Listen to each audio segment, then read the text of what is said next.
Chapter 760. The monkey was stomping around below, constantly destroying the trees. Soon, the trees around it were either burnt or collapsed. It was an empty and messy place. Sher Shang supported his chin with his hand and occasionally ordered his iron sword to fly to the side to avoid the monkey's fire dragon. Sher Shang found that he could only fly so high with the iron sword. Any higher and he would be pressed down. Anyway, he couldn't force himself up with his current ability. This was the Devil Flame Ridge, a boundless forest with countless Xian beasts. Yes, in this world, monkeys like this were called Xian beasts. Above them were holy beasts and mythical beasts. Xian beasts were divided into 9 levels. The monkey below was a level 5 Xian beast. Level 3 Xian beasts were rare species on the continent. Level 1 Xian beasts were the most common. The difference of one level between Xian beasts was several levels for human beings. Anyway, you couldn't beat a level 5 Xian beast on the continent. Level 3 Xian beasts were intelligent, and level 5 Xian beasts were like 10-year-old children. Sher Shang suddenly understood why the stupid monkey was destroying the trees below. On second thought, he couldn't beat a 10-year-old child. Why did he feel so retarded? Sher Shang was silent. She took out several energy balls from the space. She was a villain who didn't take revenge.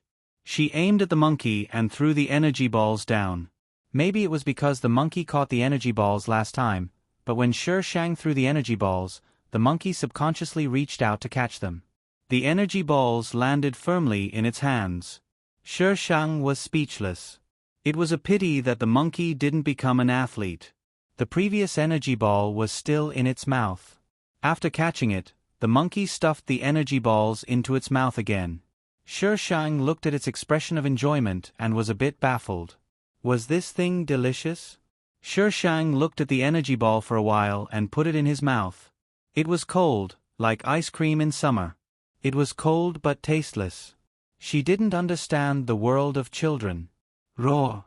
The monkey's roar was so sudden that Sher Shang's hand trembled and almost crushed the energy ball in his hand. She quickly put the energy ball back into the space and looked at the monkey. The monkey was currently roaring in a certain direction. The birds there were startled, flapping their wings and flying far away. Sher Shang looked at it for a long time, but he didn't know what it was shouting about.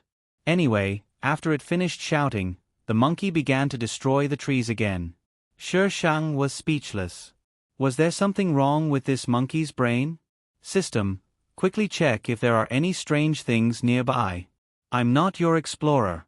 I don't have enough authority, so I won't show you. With Sher Shang's current authority, he could only look at specific items. He couldn't look at a large area. What's the use of having you around? Sher Shang said with disdain for the umpteenth time. The system was infuriated. It wasn't for you to use. Sher Shang felt that she should find a place to recover her strength, but the monkey below kept following her. It looked like it would not leave until it killed her. It was as if it had installed a surveillance camera on Sher Shang. No matter how she flew, it would eventually follow her. Roar, roar, roar. The monkey continued to provoke the Sher Shang. Kill it, kill it. This was the only thought in the Sher Shang's mind. She let the iron sword fly lower. As soon as the monkey saw that the distance between them was shortened, it immediately began to breathe fire. The place where the fire roared was scorched black. Sher Shang avoided the fire and landed at the bottom of a rock covered with rubble. It was a big rock that came out of nowhere. Sher Shang was standing at the bottom of it. Roar! Stupid human! Sher Shang was speechless. He didn't really want to know what it was shouting about. Sher Shang stretched out his hand and hooked his finger at the monkey. If you're not stupid, then why don't you come over? The monkey roared and beat its chest. With a kick of its feet, it shot directly at Sher Shang. It was so fast that the naked eye could only see its shadow. Sher Shang stood at the bottom of the rock and didn't do anything. Several figures stood in the bush where the original Sher Shang was standing. They all stared at the scene with their mouths agape. Master, should we help her? One of them asked the man standing at the front carefully. The man was wearing a mask, so his face couldn't be seen. He looked at the girl who was still standing at the bottom of the rock. You know her? She's the young lady of the Feng family, Feng Jin. The man didn't say whether he should help her or not. The others didn't dare to say anything. They could only continue to watch. When the monkey was about to reach him, Shishang used all his strength and dodged to the side. The monkey couldn't stop in time and crashed into the rock. Unable to withstand the impact, the mountain rock shattered into countless pieces, crashing down onto the monkey from above. The monkey's body fell to the ground as usual. Its chin hit a rock, and its sharp teeth bit into the energy ball in its mouth. A majestic force instantly spread out. The monkey's eyes widened. Bang! Shishang was knocked to the side. A layer of dust fell off his body. Fortunately, he was fine. She looked at the big crater left and shook the dust off her body without caring about her image. I's food was so delicious. King idiot. Shishang dragged her iron sword, walked around the crater created by the explosion and left. After Shishang left, the group of people who were hiding in the dark were shocked. Master, what was that thing that exploded just now? Let's go and take a look. The man walked out from behind the bush. They were a little far from the place of the explosion. They could only see the scene when they got closer.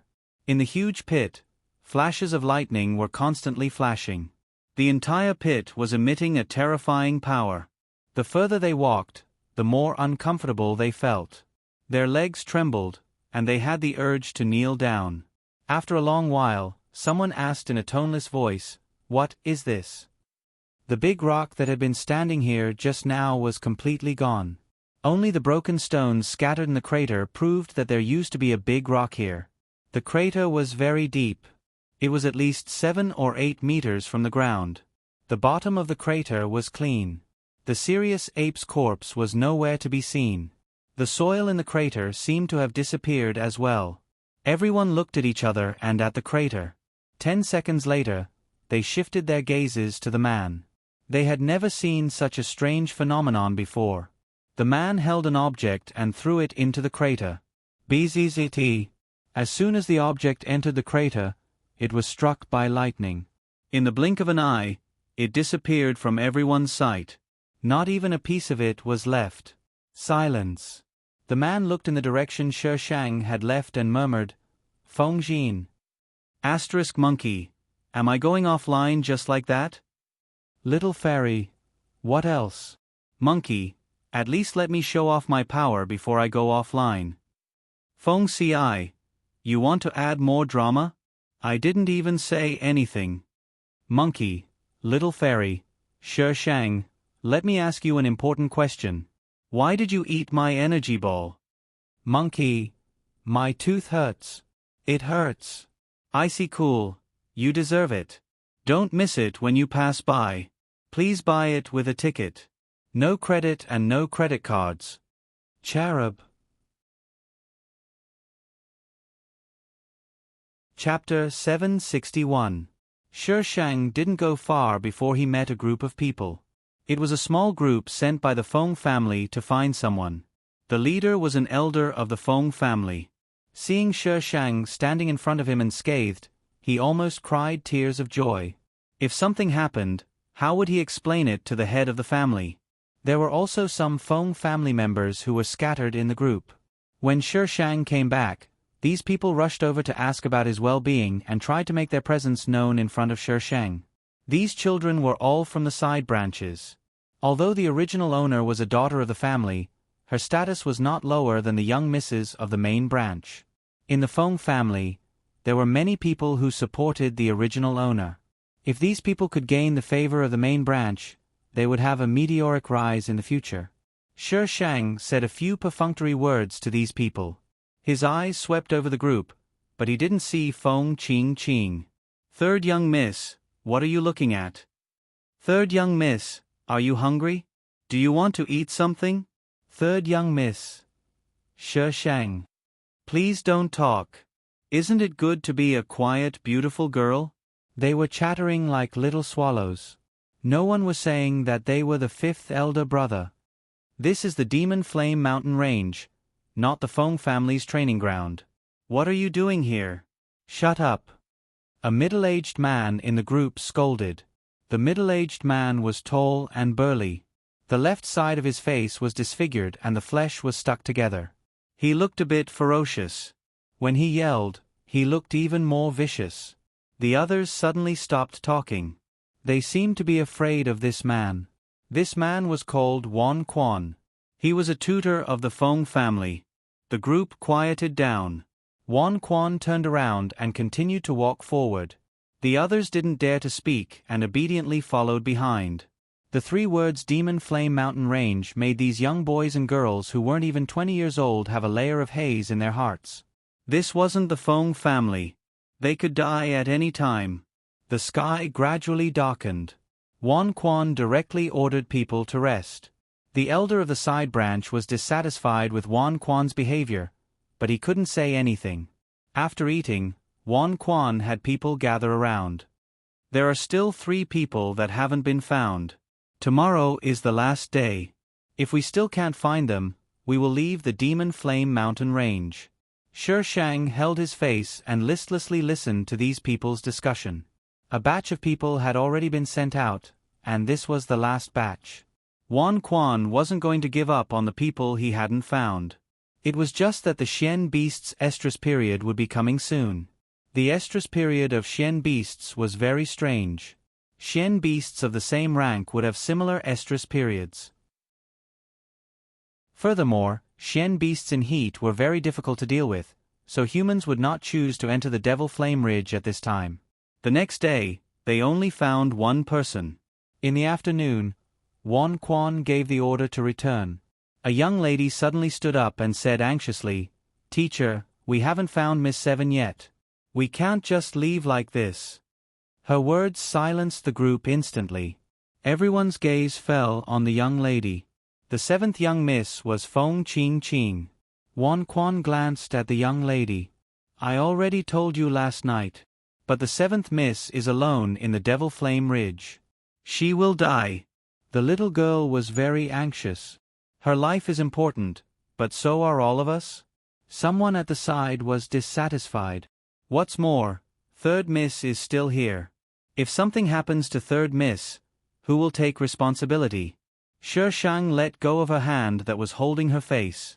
Why did she have to pull her over? Even if she was lying down, she would still be shot. The little girl seemed to have been reminded of something and suddenly rushed towards Shi Shang. Tears fell from her eyes. "3rd miss, please look for Miss 7. You are sisters. You can't just leave her to die." 3rd miss, you have a kind heart. You will definitely save Miss 7, right? You. 3rd miss, I beg you. Shi Shang put her hands on her hips. "Hey. Sister, can't you let people speak? I'm not the one leading the group. What's the use of begging me? You should beg Teacher Wan to go. It's only useful if Teacher Wan agrees." Shi Shang threw the responsibility to Wan Quan. She and the female lead were at odds, but this sister actually wanted her to go find the female lead. She was crazy. The sister looked at Shi Shang with teary eyes. "You are the 3rd miss. Your words will definitely be useful." "Oh, I'm not." Shi Shang shrugged. "Whoever wants to be can be. Everyone." Was this something that could be said so casually? Just because you say you're not, you're not? The sister probably didn't expect Shi Shang to say this. She muttered in disbelief, "3rd miss, how can you be like this? Miss 7 is your sister. How can you just leave her to die? I'm not related to her by blood." Shi Shang glared at her. "Don't talk nonsense." It was hard to say whether or not Feng Qing was the daughter of the Feng family head. After all, according to the plot of novels, this kind of scumbag father was usually not the biological father. Even if the original owner was the adopted daughter of the Feng family, she wasn't related to Feng Qing at all. Also, Shi Shang paused and suddenly raised her voice. "How do you know she's going to die? Did you see it with your own eyes?" The sister shook her head. "I didn't." Shi Shang interrupted the sister. "Since you didn't, Then why did you leave her to die? Did you eat the words leave her to die? Pfft. Someone couldn't help but laugh. Feng Xiaolian, you want to die, but we don't. We've been looking for Miss Seven for so long, maybe Miss Seven. If you want to stay and look for her, you can stay. That's right. Are we going to sacrifice so many of our lives for her? I don't agree. I want to go out. No one agreed to continue looking. The sister angrily glared at Shi Shang, as if the one who said no was Shi Shang. Shi Shang sighed and shook his non-existent bangs like an idiot. Good-looking people always had to take the blame. He was used to it, really used to it. Third Miss, please take them out. I'll stay and look for Miss Seven. Wan Quan suddenly spoke. Everyone was in an uproar. Shi Shang pointed at himself exaggeratedly. You want a little girl like me to take them out? Are you crazy? What kind of joke was this? She would definitely get into trouble if she took so many people with her. No way. There were also elders from her brother's side. Why did he call her name? Was this Wan Quan in cahoots with the female lead? There are always idiots who want to harm this treasure. Scared. Wan Quan's expression was serious. He ignored Shi Shang's words. Third Miss, you're already an adult. You need to have the ability to take responsibility alone. Take responsibility, my ass. You want me to take the blame? I won't take it. Shi Shang shook his head. No, I'm still young. I still need to be protected. Everyone.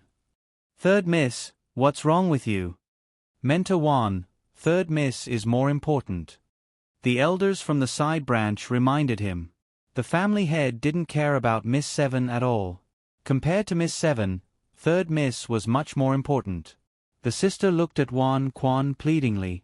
Mentor Wan. Shi Shang spread his hands. No matter what, I won't do it. At most, we'll all die together. Oh no, we'll all die together. Chapter 762. As the third miss of the family, Shi Shang had the responsibility to lead the team. But she was unwilling to do so. After weighing the pros and cons, Wan Quan instructed the elder from the side branch to lead the team out of Demon Flame Ridge. He would bring that girl to Feng Qing Qing. After Wan Quan was done, he glanced at Shi Shang. Shi Shang pulled the corner of her mouth and smiled back at him. Wan Quan took a deep breath and left with the girl. The group of disciples looked at Wan Quan anxiously. When he moved, they all began to panic. Teacher Wan, are you really leaving us? Teacher Wan. Clearly, in their eyes, Wan Quan was their only guarantee of safety. Wan Quan didn't look back and soon disappeared in front of the disciples. The leader, Feng Wu, coughed. Okay, everyone get ready. We're going out. Teacher Wan is gone. What should we do? What if we meet a powerful mystical beast? Don't talk nonsense. We'll get out safely. Why don't we go with Teacher Wan? Someone suggested weakly. This suggestion made many people waver. No. Feng Wu rejected. We have to get out as soon as possible. Don't worry, we're still outside. The mystical beasts won't exceed level 2. We can handle them.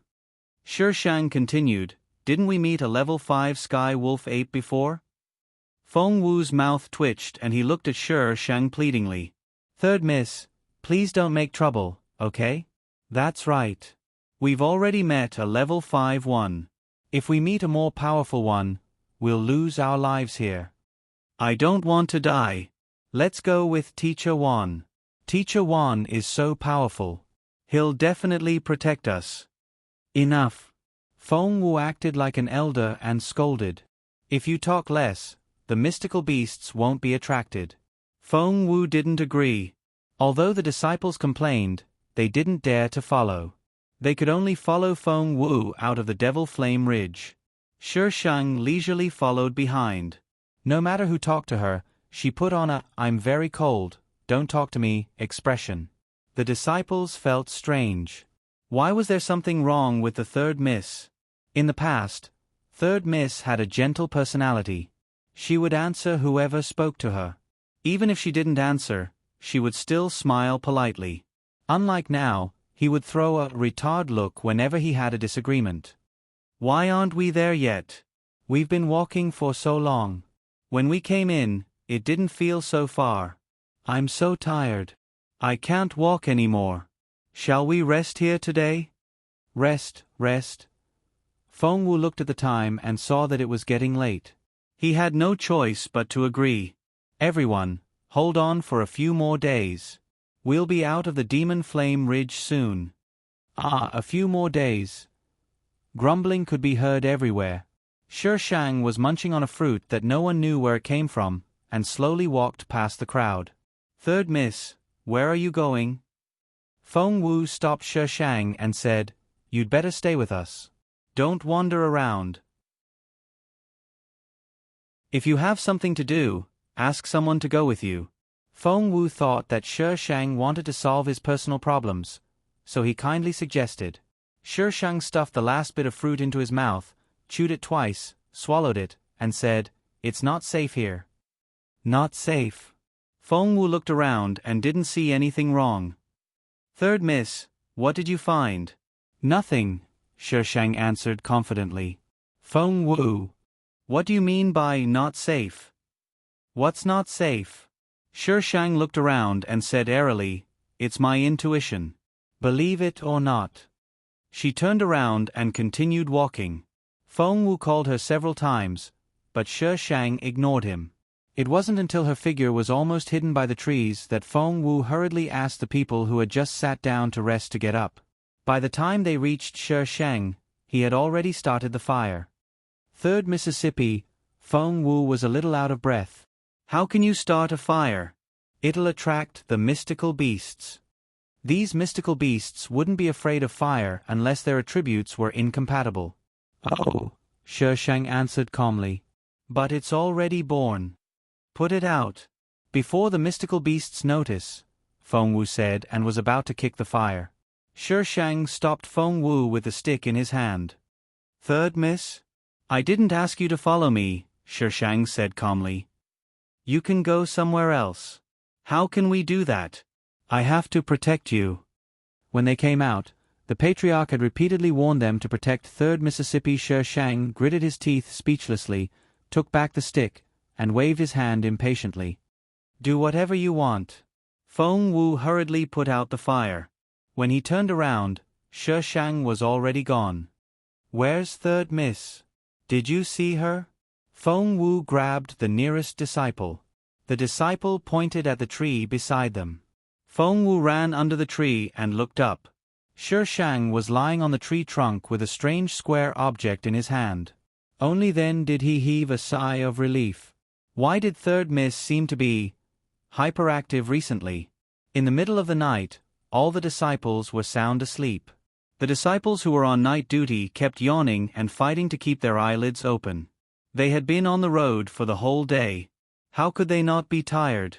Shi Shang looked down from the tree trunk. Feng Wu was sitting under the tree trunk, yawning. He forced himself to stay awake and look around vigilantly.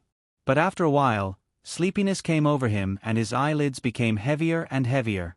Just as he was about to fall asleep, something fell from above and hit his shoulder. Feng Wu woke up immediately and looked around vigilantly. It was very quiet. There was nothing. Feng Wu looked at his shoulder curiously. There was nothing there. Was it an illusion? An annoyed voice suddenly sounded above his head. Get lost and go to sleep. Feng Wu looked up and saw that his third miss was still lying there in the same position as before. The strange object in her hand was emitting a faint light that reflected off her cheeks. Her gaze was fixed on the object in her hand and not him. Third miss. Did Third Miss speak just now? Why did he feel like he was hallucinating? I'll keep watch, Shi Shang said calmly. He didn't care whether Feng Wu would go or not. Feng Wu stared at Shi Shang for a while. Seeing that she was ignoring him, he lowered his head and looked around. Although he wanted to sleep, he resisted the urge. He couldn't let anything happen to 3rd Mississippi. He couldn't sleep. It wasn't until dawn when the disciples got up that Feng Wu felt relieved and went to take a nap. However, he didn't expect that something would happen when he took a nap. A disciple was bitten by a snake when he went to relieve his physiological needs. The snake was highly poisonous and ordinary antidote pills were useless. Feng Wu had warned them that the Devil Flame Ridge was dangerous at any time, but they had let their guard down. Now that they were about to accept their fate, Feng Wu was also very worried.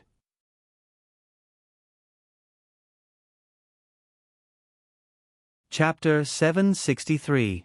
Shi Shang looked at the group of people anxiously running around in circles. He couldn't stand it anymore, so he jumped down from the tree and pushed away a few disciples who were blocking his way. He stood there and began to point fingers. Give him the poison first, and feed him the antidote pill every 2 hours.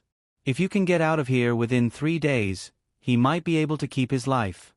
Just when everyone thought she was done, she slowly added, but even if he keeps his life, he will probably be paralyzed. The best way now is... Everyone's gazes, including Feng Wu, landed on Shi Shang. The corner of Shi Shang's lips curled up into a wicked smile. She slowly spat out 3 words. Kill him. Everyone, 3rd young miss, this isn't the time to joke. Please be a little nervous. Someone is going to die. It's better to end the pain quickly than to prolong the pain. Instead of letting him live in pain, it's better to let him die now. If you take him with you, he might drag you down. 3rd young miss. Feng Wu interrupted Shi Shang. His face was a little heavy. Wan Quan gave you to me and I promised to bring you out safely. Feng Wu's appearance was ordinary, his cultivation was ordinary, and his personality was also very ordinary. His words made Shi Shang take a second look. If you don't give up on him, so many people might die because of him. Don't you think it's a loss to use so many people to exchange for one life? The others' expressions changed. From the fact that they could give up on Feng Qingqing, they weren't that united. If they took someone who couldn't move, their speed would be much slower. If something really happened, they might lose their lives because of it. They definitely couldn't joke around with their lives. Several disciples wanted to say something, but before they could, the disciple who was bitten cut them off. Instructor Feng Wu, 3rd young miss is right. I can't drag you down. You should leave quickly. Don't speak. Feng Wu pulled off the bandage on the disciple's leg. The place where he was bitten had already turned black. Feng Wu bent down and helped him suck out the poison. Shi Shang pursed his lips. Idiot. The poisoned blood was sucked out, and it was only when the blood turned bright red that Feng Wu bandaged it up. Male disciples, take turns to carry him. Pack up and set off.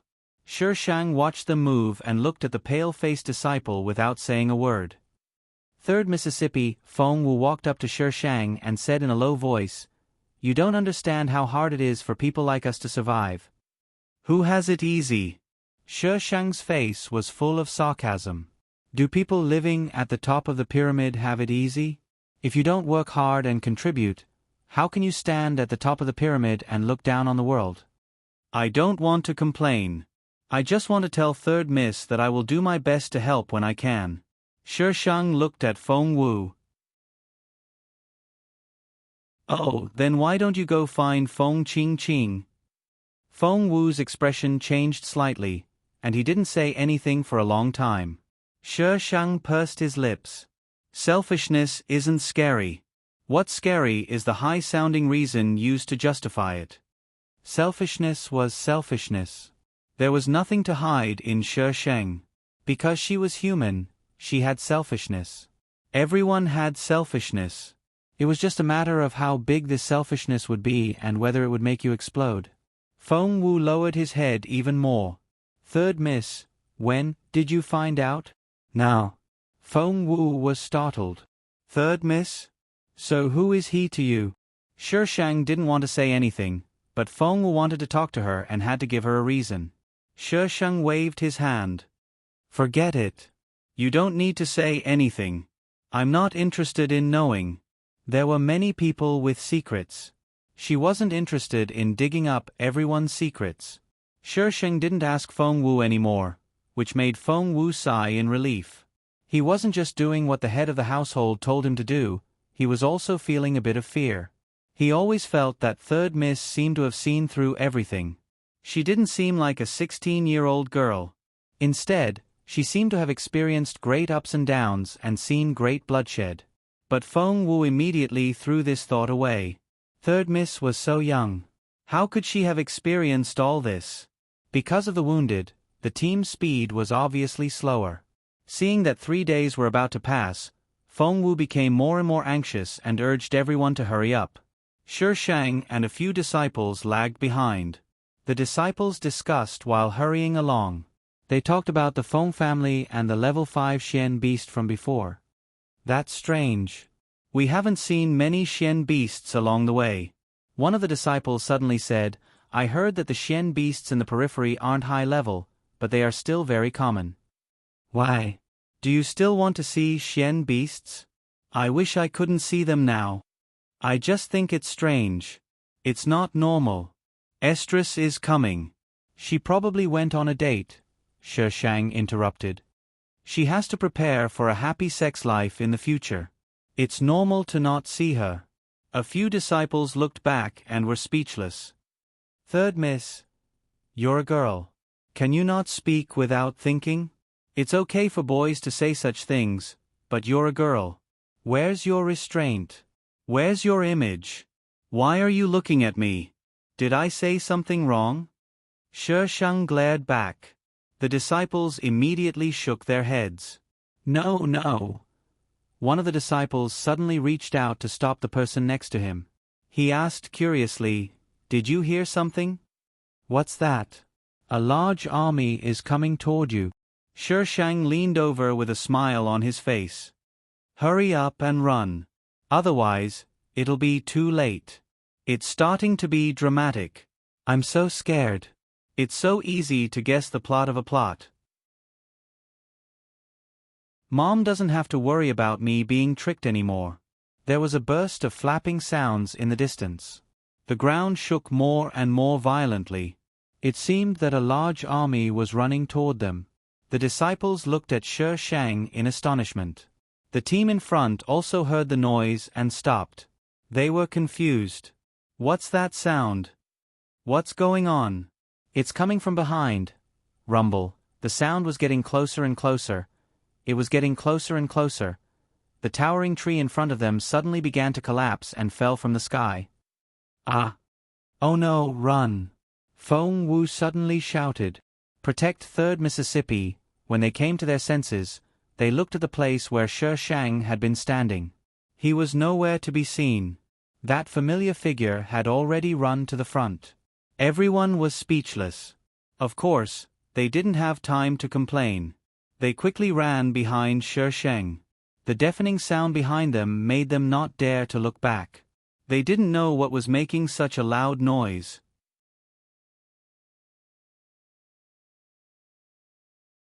Chapter 764. Countless Xian beasts galloped over from afar. Those who were slow were trampled into meat pies. The huge group of people scattered as they ran. Shi Sheng ran the fastest. No one could keep up with her, so in the end, there was no one behind her.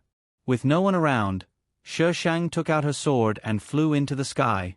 Looking from the sky, the trees in the distance were collapsing. It was like a scene of doomsday. Various Xian beasts could be vaguely seen in the billowing smoke. Shi Sheng sat on the iron sword and looked down at the countless Xian beasts galloping under her feet. However, when she looked back, she saw a group of dark creatures rushing toward her. Damn it! Damn it! How could she forget about flying in the sky? Shi Sheng hurriedly controlled the iron sword to fly forward. The iron sword didn't fly very far. Suddenly, a few figures appeared in front of it. They stepped on the tops of trees and quickly flew forward. Shi Sheng flew past them with a whoosh. It was unknown who had reflexively sent a burst of Xian Qi towards Shi Sheng. Shi Sheng dodged the Xian Qi and stopped the iron sword. Then, he looked at the people behind him. There were 4 people in total. All of them were handsome and delicate men. They were wearing the same pure white clothes, which looked a bit like ceremonial clothes. Shi Shang looked at the man on the far left according to the direction of the Xian Qi. Two of the men didn't stop as they quickly passed by Shi Shang. The remaining two slowed down as they stepped on the canopy to meet Shi Shang's gaze. "What's wrong with you? Why did you hit I for no reason?" "I'm sorry, little girl." "Ha ha, I thought it was one of those guys who can fly." The man who hit her apologized frankly. "Bah. Have you ever seen a guy as good-looking as I who can fly?" "Damn it, idiot." The man. "What bah?" Shi Shang didn't continue to pester him. He controlled the iron sword to fly forward. The two men looked at the iron sword Shi Shang was sitting on and felt strange. However, the rumbling sounds behind them gave them no time to think about it. They moved slightly and chased after the people in front of them. After flying for a long time, Shi Shang saw the edge of the Devil Flame Ridge, but the noise behind him didn't decrease. Those Xian beasts were running out of the Devil Flame Ridge. Outside the Devil Flame Ridge was a desolate mountain. From afar, Shi Shang saw a group of people in white standing in a straight line outside the Devil Flame Ridge. Shi Shang. What was he doing? Did he run into a pyramid scheme? Shi Shang's iron sword was much faster than the four people. She rushed out of the Devil Flame Ridge and stopped above the group of people. "Miss, don't stay here. Leave quickly." The people below shouted at her. Shi Shang rolled his eyes and swooped down from the sky. When he was about to reach the ground, he jumped down and landed beside a man. "What are you doing?" At this moment, the four men behind Shi Shang also came out. They landed on the ground and looked at Shi Shang strangely. The speed of her sword was so fast. Someone came forward to talk to them and they looked away. "What's the situation inside?" "Not very good." One of them replied. "We have to activate the array quickly. There are still people inside. We have to wait. Get ready." The four people immediately walked to the group and stood in line. The man beside Shi Shang said, "Miss, please don't disturb us." "What are you doing?" The man didn't hide anything. "We can't let the Xian beasts out." Shi Shang blinked. "They just said array, and they said they can't let the Xian beasts out. They can't be thinking of using the array to stop the Xian beasts, right?" TSK. Amazing. Shi Shang looked at their clothes and searched for the plot. He finally found the relevant plot. These people were from the state preceptor's residence. The Tianyan continent was divided into 3 countries. The country she was in was called the Blue Empire. In the Blue Empire, the state preceptor's residence was extremely respected. Instead of being respected, the people of the Blue Empire feared the state preceptor's residence. Shi Shang tactfully retreated and found a place to squat down and eat melon seeds. Someone looked back at her. Why was this girl not nervous at all? Why was she eating melon seeds so leisurely? Why did it feel like they were acting for her? Before Shi Shang finished eating melon seeds, people appeared one after another at the edge of the forest. They ran out of the forest in a panic. Some of them were from the Feng family, and some of them didn't know. Seeing Shi Shang squatting in the distance, the people of the Feng family gathered around.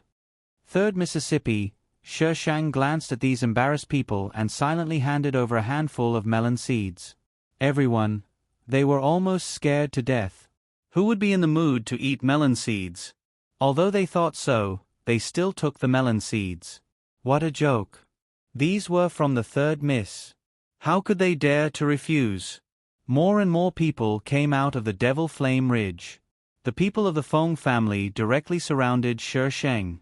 Since Shi Shang was squatting, they didn't dare to be too abrupt. They could only follow Shi Shang and squat down. Therefore, the first thing people saw when they came out of the Devil Flame Ridge was not the disciples of the state preceptor's residence standing in a row, but the people of the Feng family squatting in a row. "There's no time. Start the array," the disciples of the state preceptor's residence shouted. Those who were still at the edge of the forest rushed out quickly regardless of their tiredness. The disciples of the state preceptor's residence stood with their backs to Shi Shang. Shang didn't know what they were doing. He could only see their movements. With their movements, the edge of the Devil Flame Ridge suddenly began to emit a strong white light. Even in the daytime, it was still dazzling. The white light quickly spread upward and gradually covered the green Devil Flame Ridge. Bang! Something seemed to hit the white light. The white light shook slightly and receded like a tide, revealing the green canopy. Puff! 2 disciples of the state preceptor's residence suddenly vomited blood and staggered forward. With these 2 people's problems, the others also suffered one after another. The whole team was in chaos in an instant. The white light faded quickly. Third miss, third miss. The disciples of the Feng family looked at the white light uneasily. Let's retreat. Bah! Shang spat out the melon seed shell in his mouth and continued to eat melon seeds. Why should we retreat? If we want to die, we should die first. Why are you in such a hurry? The disciples of the Feng family. Although what you said is very reasonable, why do I feel that something is wrong? The others around had begun to retreat. Who knew if the people of the state preceptor's residence could stop the Xian beasts? Let's run first. Soon, only the people of the Feng family were left. They were still squatting and seemed to be anxious. Puff! Another disciple of the state preceptor's residence vomited blood. The white light in front of them weakened a little. The white light had retreated to the tree trunk. The rumbling sound of rushing was like a drum beating in everyone's heart. Asterisk, please vote. Please vote.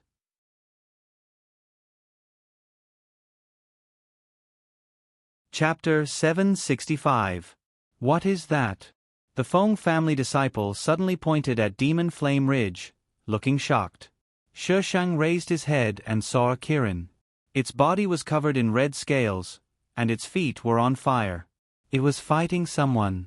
The person fighting the kirin was none other than Feng Qing.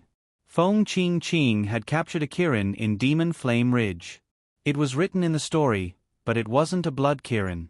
Where had this blood kirin come from? Just as Shang was feeling confused, another figure leapt up to help Feng Qing deal with the blood qilin. The white light at the edge of Demon Flame Ridge had retreated to the bottom. A few people rushed out of the white light. Wan Quan was in the lead, and Feng Wu and the others were behind him. The white light was already flickering, but when they rushed out, it became even weaker. It was like a candle that was about to go out. Just as the white light was about to disappear, it suddenly grew brighter. It jumped up a few meters, and the light was so bright that Shang couldn't open his eyes. The disciples of the state teacher's manor were in a panic, but when they saw this, they all returned to their positions and repeated their previous actions. Shang adjusted to the light, and the white light returned to its original position. The speed of its growth slowed down. Suddenly, a shrill roar came from the sky. It sounded angry, and flames fell from the sky. The forest was on fire, and the white light was dyed red. Feng Qing wanted to capture the blood kirin, but this blood kirin wasn't as easy to capture as the one in the story. It wasn't willing to submit to humans. Even though the male lead was helping Feng Qing, she couldn't capture the blood kirin. Shang continued to munch on his sunflower seeds. The fire was burning, and the angry blood kirin was roaring. But Feng Qing didn't care. Just as the Feng family disciple was about to grab Shang and run, she suddenly stood up. Before anyone could react, she was gone. They looked around, and they saw her at the edge of Demon Flame Ridge. Shang was holding his sword, and he was running towards the blood kirin. The blood kirin thought Shang was helping the 2 humans, so it opened its mouth and spat out icicles. Dong! Clang clang! The icicle hit the iron sword but didn't even leave a mark.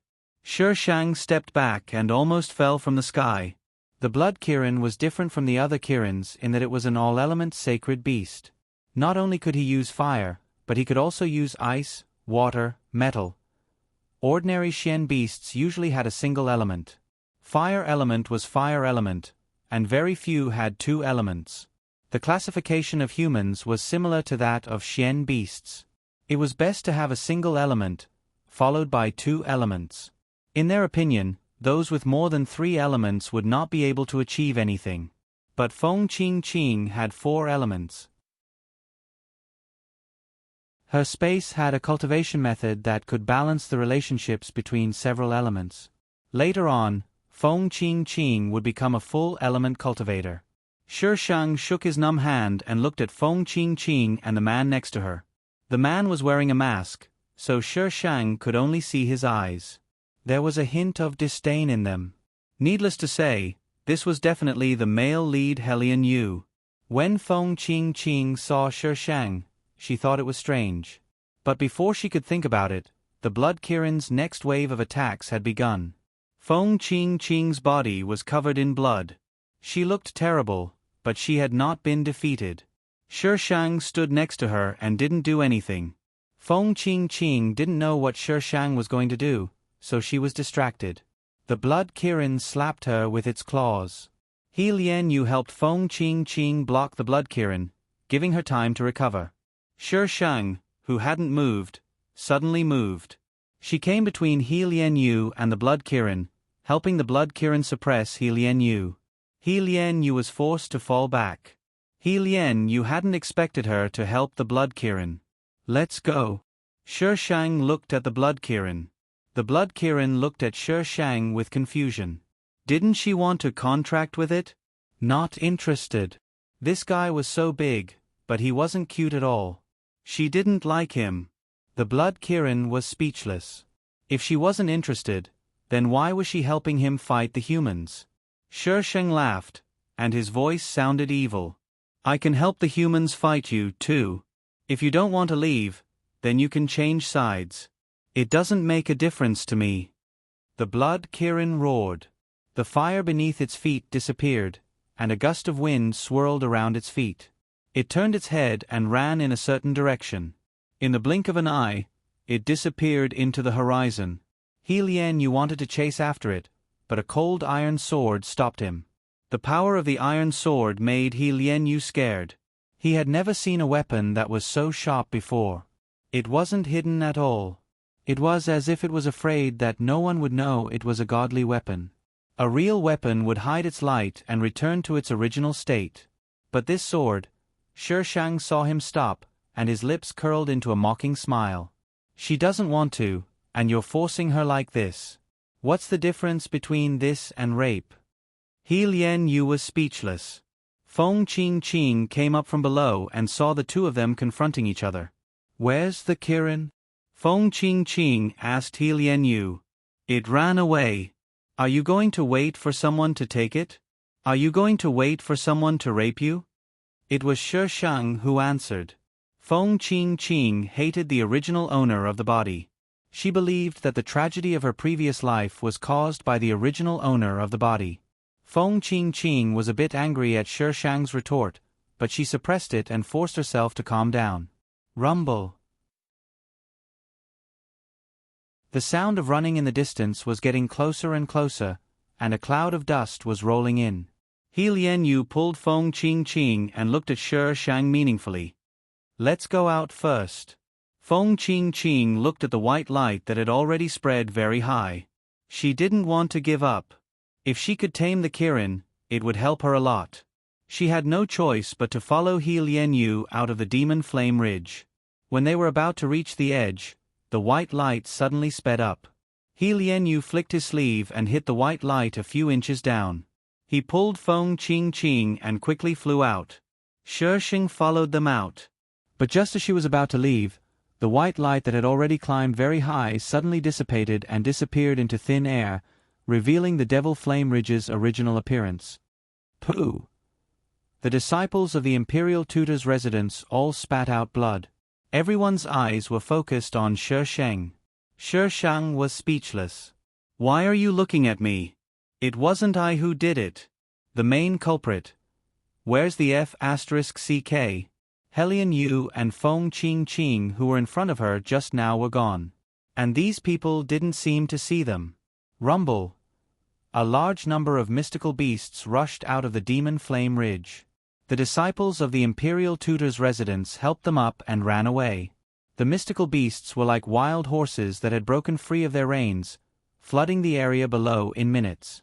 When the mystical beasts went to war, they would trample every inch of land.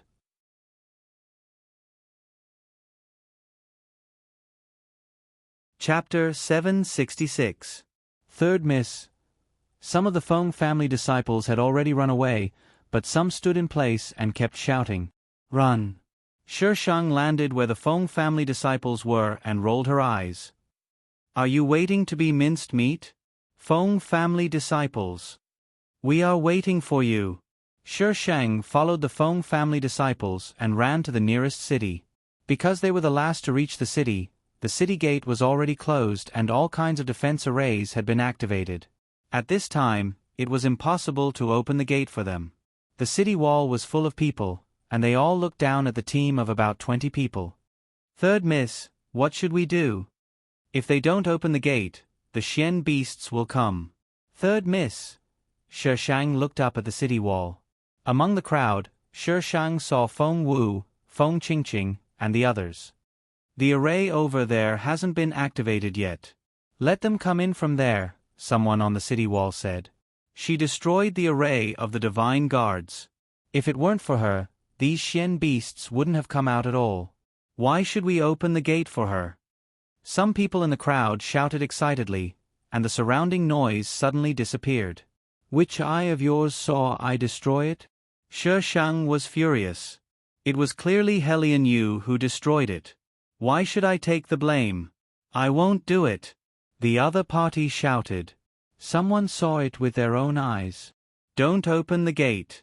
Don't let her in. It's all her fault. Don't let her in. Don't let her in. Don't let her in."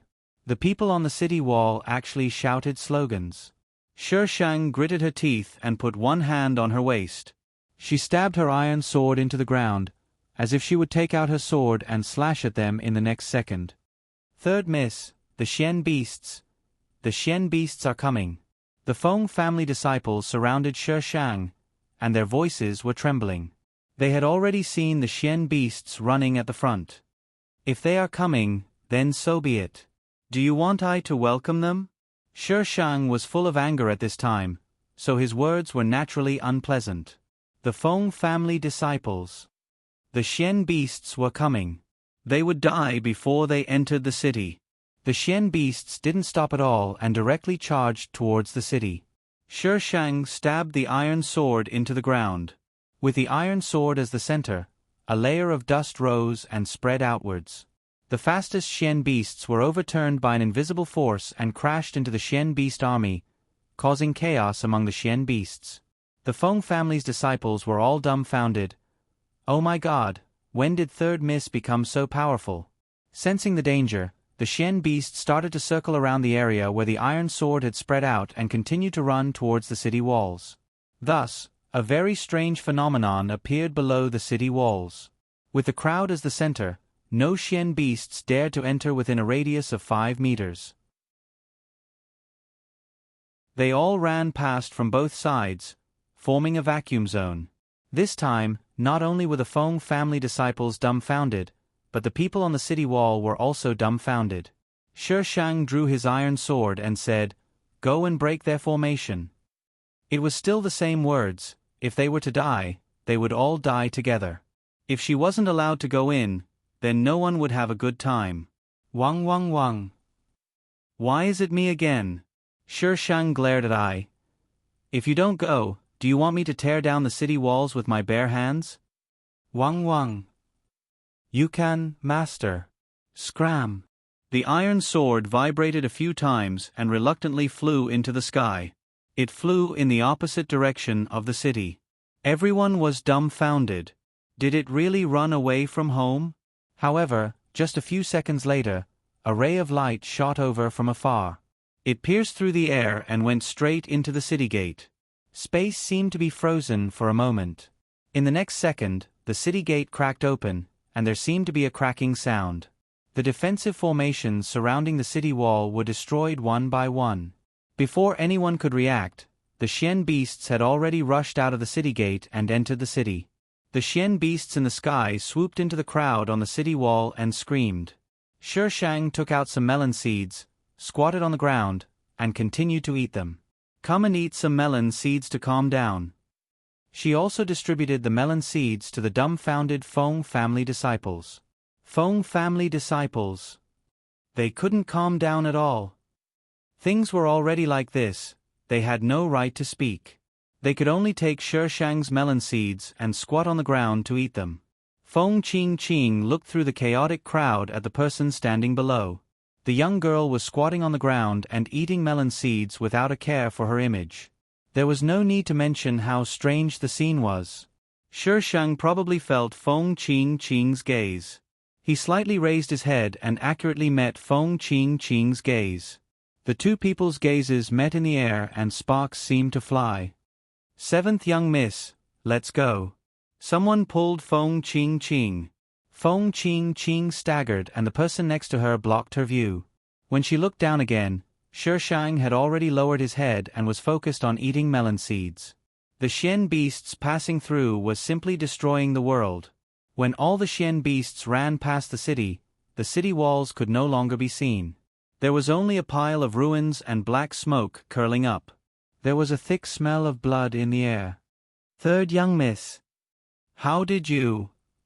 Among the Feng family disciples, a girl stood out with a pale face. Her eyes were filled with fear. So many people are dead. Shishang patted his skirt and stood up. The others also stood up one after another and supported each other. Most people couldn't accept it. The people in this city died because of their third young miss. You think they are innocent? Shishang looked at them. Although they were angry that these people didn't open the city gates for them, the other people in the city were innocent. What did they do wrong? The city. There are many innocent people in the city. Third young miss, you should have the ability to protect us. Why? Why did you have to break the city gates? If I didn't break it, the city gates would have been broken sooner or later. They would still have died. I just moved the time forward. The sooner they die, the sooner they can reincarnate. Shishang's face was uncaring. She paused and her expression was a bit mocking. Also, whether I can protect you or what method I use to protect you, that's my business. She had no obligation to protect them. Now they were pointing fingers at her. They were crazy. The people in the city were innocent, but weren't they innocent? If she didn't have the ability today, they would have died. Would the people in the city feel sad for them? A bunch of idiots. But the girl still couldn't accept it. These were human lives. Why did it seem like they were ants in the eyes of the third young miss? Not worth mentioning at all. How did the third young miss become so cold-blooded? Stop talking. A male disciple next to her pulled the girl. If it weren't for the third young miss, we would have died. And those people in the city watched us die. Shishang glanced at the male disciple. Don't always think about how kind the people in this world are. Kindness is targeted. I saved you now. Isn't that kindness for you? There was no absolute good and evil.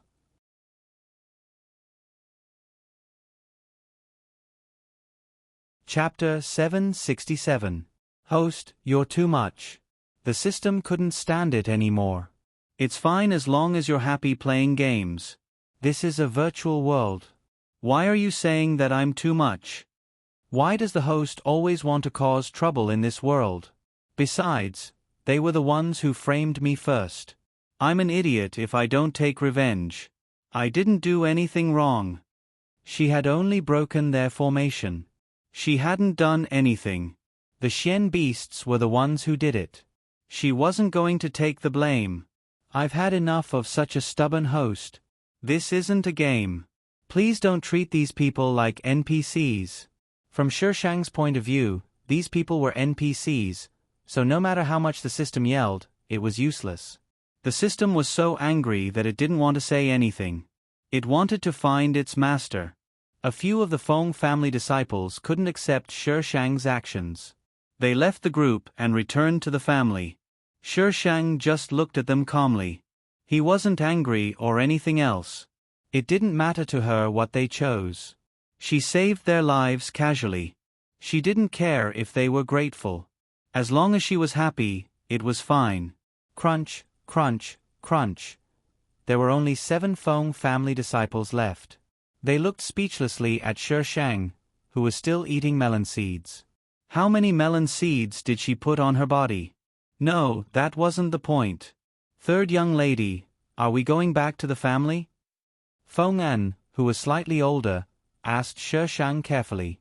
Yes. If they didn't go back, how could they watch the female lead? Feng An was only a collateral disciple. He didn't have the chance to come into contact with the higher-ups.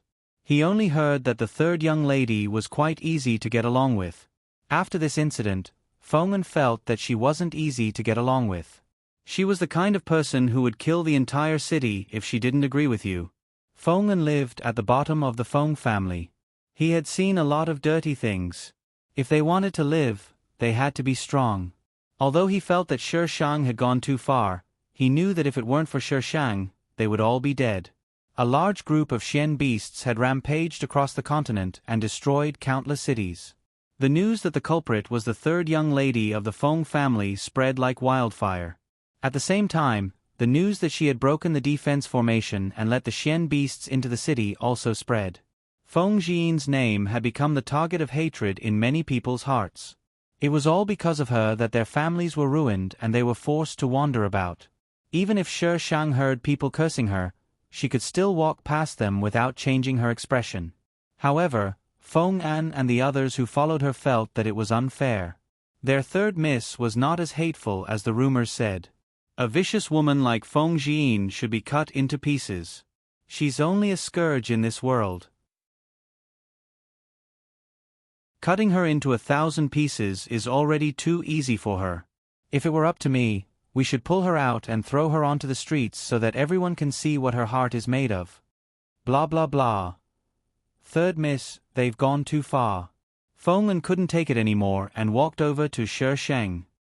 He did not deny that the third young miss was responsible for the destruction of the city, but the third young miss was not the one who had driven the profound beasts onto the continent.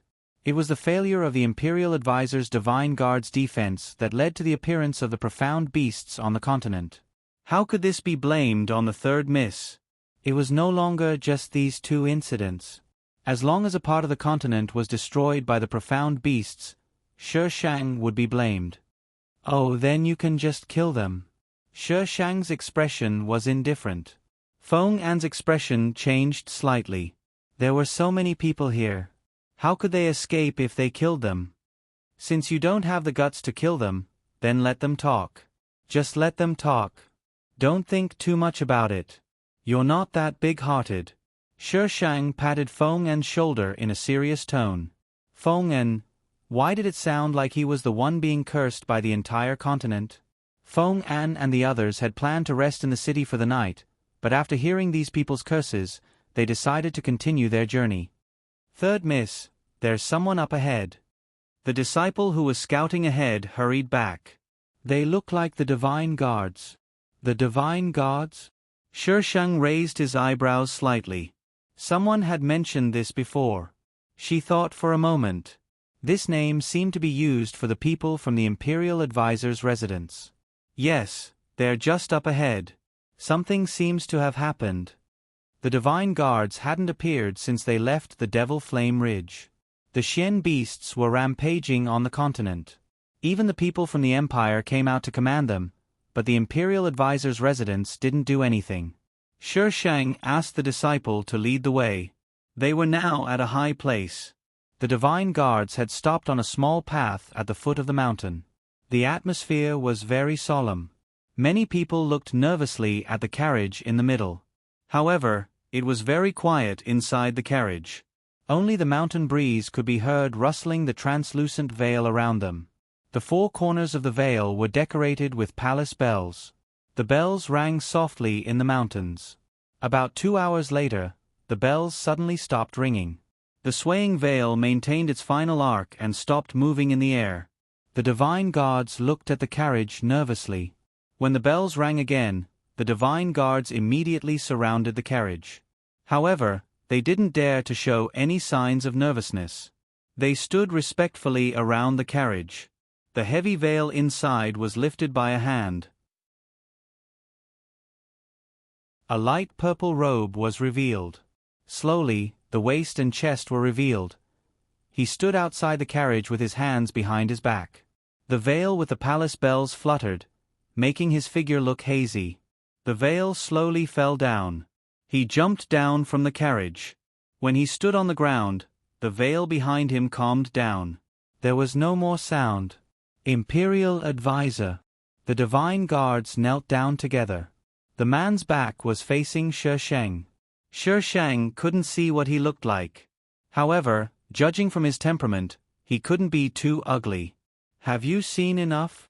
A very clear voice sounded in Shi Sheng's ears. Her body stiffened and she suddenly turned around. A slightly invasive face appeared in her eyes. Shi Sheng didn't pay attention to the man's appearance. Instead, he paid attention to the feeling he gave off. It was a kind of feeling that could make people see him even in the midst of countless red flowers and green willows. It was very noticeable and abnormally eye-catching. However, it wasn't a kind of beauty. It was a kind of aggressiveness that made people wary. This man. He was standing below her a moment ago. In the blink of an eye, he was standing behind her. The surrounding air felt stagnant. The disciples of the Feng family stood motionless not far away. It was as if they were frozen. Controlling time. It's not time. It's space. The man's voice was clear, but it didn't fluctuate much. The defense array set up by the Imperial Advisor's residence was Helion Yu's doing. She didn't do anything. When the city was broken, some people might think that she was too cold-blooded. It didn't matter. She was set to be cold-blooded. Just like the novel said, she always felt that she was in a virtual world. The people she killed were all NPCs. She didn't feel that there was anything wrong with it.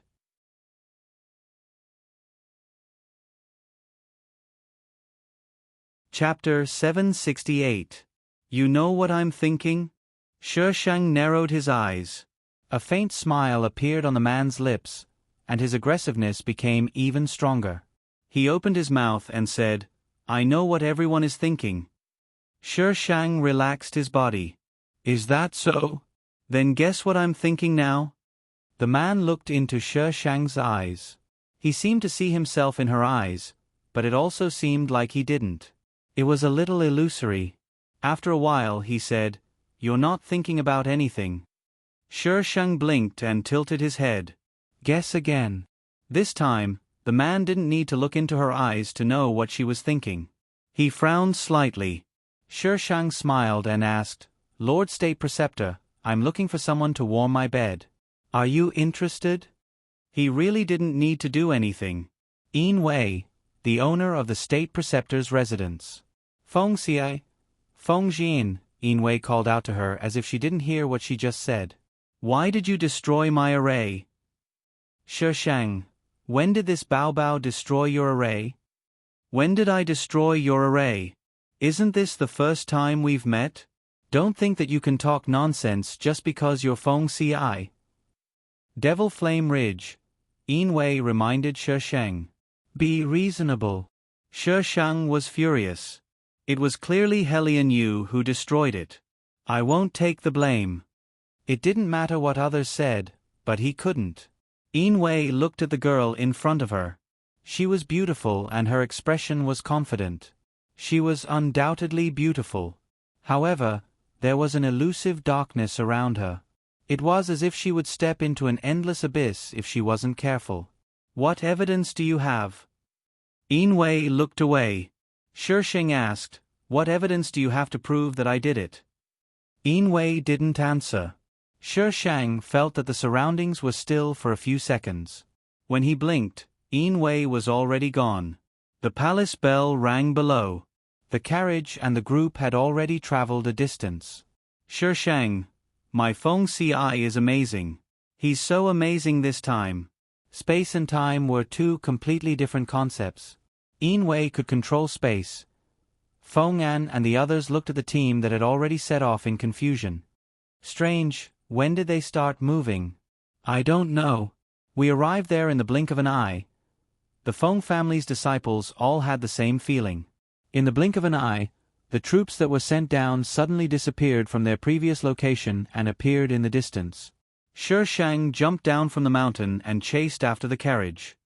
Third miss, wait. Third miss. The captain of the Divine Guards looked at the people chasing after them and carefully retreated to the side of the carriage. Lord State Preceptor, should we drive them away? Let her be. The captain felt a little strange, but he didn't dare to ask. Yes. The inside of the carriage was clearly swaying, but there wasn't the slightest bit of shaking inside. Yin Wei propped up her chin, and her lowered gaze landed on the small table beside her. There were a few paintings on the table, and on the paintings were beautiful women in all sorts of poses. His fingertip brushed across a painting, and in the next moment, all the paintings turned to dust. The corners of his mouth lifted slightly. Shi Shang approached the Divine Guards. The Divine Guards wouldn't drive her away, but the Feng family's disciples couldn't. They would be scolded by the Divine Guards if they took one step closer. Shi Shang walked quickly to the carriage, lifted the curtain, and looked inside. The space inside the carriage was much larger than it looked outside, and the decorations were quite comfortable. There was a faint fragrance in the air. There was no one in the carriage. Third Miss Feng. The captain of the Divine Guards came from the side and bowed politely. Lord State Preceptor needs to rest. Please don't disturb him. Where is he? The captain didn't answer. Obviously, he didn't want to tell Shi Shang, or maybe he had received an order not to tell Shi Shang. Shi Shang put down the curtain and walked back resentfully. The captain really didn't understand what the state preceptor was thinking. After Shi Shang left, he bowed to the carriage. Sir, Third Miss Feng has left. The carriage didn't move. The captain maintained this posture for a while. When he was about to speak, Shi Shang, who had just left, rushed back and lifted the curtain quickly. It was still empty inside. Why are you bowing in front of an empty carriage? Shi Shang put down the curtain and turned to look at the captain. The captain, why did he come back? Third Miss Feng, I'm training my waist, the captain said without changing his expression. Shi Shang glanced at his waist and said faintly, You can train your waist in bed. Practice more. It took the captain a while to realize what Shi Shang was talking about. The corners of his mouth twitched. Was this Third Miss Feng AF** king girl? She had the nerve to say such things. And she said it so confidently. Did she have the shyness of a girl? I know you're here. It's okay if you don't want to see me. I have plenty of time. Shi Shang turned and left. Damn it. It was amazing that he could control space. If it weren't for the fact that she was afraid that she would have to go to the next world if she killed him, she would have already taken out her sword. The last sentence was obviously not directed at the captain. The captain shook his head vigorously. Don't try to guess what the state preceptor is thinking. Hidden mission, all for the nation. As soon as Shi Shang left the range of the Divine Guardian Squad, the system issued a quest. Although this mission was of no use to the host. Mission target. Yin Wei. With 10,000 miles of mountains and rivers as the betrothal gift, I will marry you. Shi Shang. Why wasn't I the betrothal gift to marry him? Host, please remember that you're a girl, you're a girl, you're a girl. Important things must be said thrice. Girls should be delicate and weak. They know how to cry, act cute, and act coquettishly. Unlike the host, who likes to fight and kill and forcefully pamper men, she is one of a kind in the world. The country as the betrothal gift. I will conquer the country, give it to him, and let him transfer it to me. Isn't that enough? I'm a genius. My host always wants to do it herself. Yep. But before that, he had to dismantle the couple. This was the most important thing. Is there something wrong with the host who is passionate about tearing apart the couple but is spreading dog food? Shi Shang didn't continue to follow Yin Wei. Since he was sure that Yin Wei was Feng Ci and wouldn't run away, he wasn't in a hurry. She had a certain confidence in Feng Ci. When Shi Shang left, Yin Wei didn't show any signs of abnormality. It was as if he just let a girl who had bad intentions follow him for a while. Whether she left or not, it didn't affect him at all. System. Host, are you sick? Shi Shang. Do you have medicine? Feng Ci. I am medicine. System. You're spreading dog food again. System owner. Lock Feng Ci in the little dark room. System. Yes, master, no problem, master. Master, when are you coming back? System notification. Your master has disconnected. System. Why is my master the first to be locked in the little dark room? Master, come back.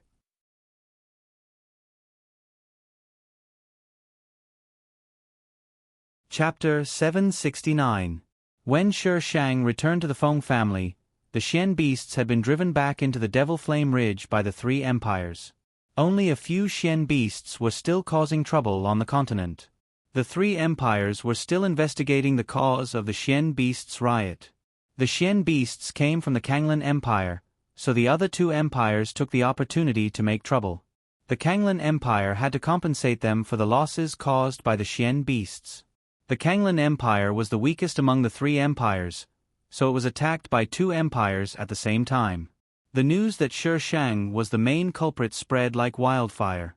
As soon as she returned, she was called to the Feng family head's study. The Feng family head rarely appeared in front of outsiders, and even if he did, he would speak as little as possible and just go through the motions. In the eyes of outsiders, the Feng family head was a very serious person, but he was very cunning, so those people gave the Feng family head the nickname Cold Face Fox. But in the original owner's memory, the Feng family head was a foster father who cared about her very much. In the original owner's memory, when she was in the Feng family, everyone called her Third Mississippi.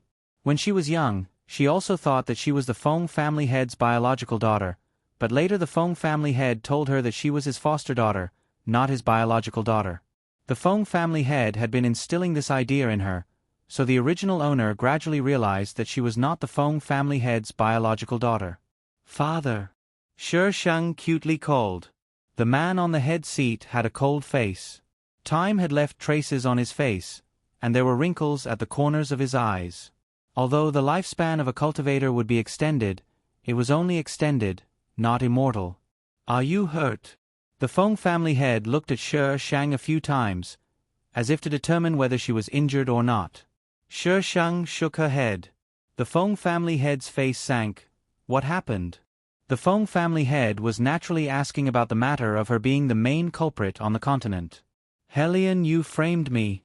When it was time to complain, it was time to complain. The Feng family head's face sank. Hellion, you? Are you sure? Yes, it's him. It's that little bitch. Why did he frame you? Do you have a grudge against him? Did he do anything to you? The Feng family head asked 3 questions in a row, but the first and third questions were obviously repeated. Hellion, you had already set her up. How could she not cry out? I am father's most beloved daughter. Shi Shang suddenly said, now that the 2 empires are attacking Songlan, what do you think he wants to do? With Shi Shang's reminder, the Feng family head immediately understood. The rumor spread all over the continent suddenly. It was as if the entire continent knew about it overnight. Hellion Yu was the emperor of the Red Flame Empire. The Red Flame Empire was the most powerful empire among the 3 great empires, so it was reasonable for him to cause trouble. After all, before going through life and death with the female lead, a male lead who didn't want to conquer the world wasn't a good male lead. When the male lead confirmed that he had fallen in love with the female lead, the 2 of them would usually end up living in seclusion in the mountains and mountains. Previously, he had spent so much effort and blood feud, but now that he had met the female lead, none of it was important anymore. Now, what Shi Shang wanted was this floating cloud. Therefore, no matter what the reason was for Hellion Yu's sudden attack at that time, in Shi Shang's heart, he wanted to cause trouble. If there was trouble, everyone should do it together. It was boring to do it alone. If Hellion Yu really wanted to cause trouble, it wouldn't be long before someone proposed to hand her over, the main culprit. The Feng family head would definitely not agree. The result of not agreeing was that the 2 empires would have an excuse to start a war. And there would definitely be a rift between the Feng family head and the imperial family. At that time, Wouldn't it be easy for Helian Yu to take over the Zhonglan Empire? The host was thinking too far ahead. She had just started and she had already thought of the other party's tactical ending. Didn't you not like to use your brain? Shang couldn't help but roll his eyes in his heart. This was obviously going to cause trouble. Of course, I had to think further to prevent myself from being schemed against. Idiot. Do you think everyone is like you, being poisoned without even knowing? It was better if it didn't speak. The host was too unfriendly. After Shang scolded the system, the Feng family head finally understood. The Feng family head's face was slightly gloomy, and his tone was gentle. Little Een, go back and rest first. Father will go to the palace. Shang nodded obediently and turned to leave the hall. The Feng family head hurriedly entered the palace. Shang returned to the original owner's boudoir according to his memory. It was a small independent attic with a very quiet environment. Third Miss, why did you come back so late? Mentor Wan and the others have been back for several days. The family head was almost worried to death. Yes, are you injured? The original owner's maid surrounded Shang. Shang said that he was fine. Only then did these maids relax and disperse to prepare their own things. Have Wan Quan and the others come back? Shang went up the small building and asked the maid who had been following him. The maid opened the door for Shang. Yes, they have been back for 4 days. But Mentor Wan seems to have been seriously injured. I heard that in order to save the 7th young miss, the family head lost his temper and locked the 7th young miss in the West Pavilion. She hasn't been let out yet. The Feng family could be said to be big, but it could also be said to be small. This news quickly spread throughout the Feng family. Wan Quan was a mentor that the Feng family head valued very much. Now that he had been seriously injured because of Feng Qingqing, the Feng family head, who had never treated Feng Qingqing well, of course wanted to take advantage of this opportunity. It was said that Wan Quan had also begged for mercy, which allowed Feng Qingqing to avoid being whipped. The news of Shang's return also quickly spread. People from all walks of life came to see him. They all had different thoughts and each had their own ulterior motives. Shang had people invite these people to the reception hall and stew them. Deal with it together. The men of the Feng family were all studying at the Imperial Academy and rarely came back. So at this time, only a group of girls came. As soon as Shang appeared, a girl dressed in pink immediately said, "Third Jie, it's great that you're fine." There was also a smile on his young and tender face, but there was a bit of hatred in his eyes. Why didn't she die outside? There was no news of her before, so many people secretly guessed that she had died. If she died, she wouldn't be the only one who was happy. I've disappointed you, but I'm not dead. Shang sat in the main seat in the reception hall. The girl dressed in pink was embarrassed. Third Jie, what are you saying? It's best that you're fine. Shang knocked on the table and asked with a serious face, "Didn't you want me to die and never come back?" Third Jie, how can you think of me like that? I was truly worried about you. The girl dressed in pink's eyes turned red as she looked at Shang with a wronged expression. Truly worried about whether I'm dead or not. If that's what you think, then I'm just helping you say what you don't dare to say. No need to thank me. The girl dressed in pink had already begun to quietly sob. Third Jie, did I offend you in some way? If you say that about me, if I did something wrong, then tell me and I'll change. You didn't do anything wrong. You just didn't want me to come back alive. There's nothing wrong with that. It's human nature. Shang's face was calm. The original host was too favored in the Feng family, so it was normal for others to hate her.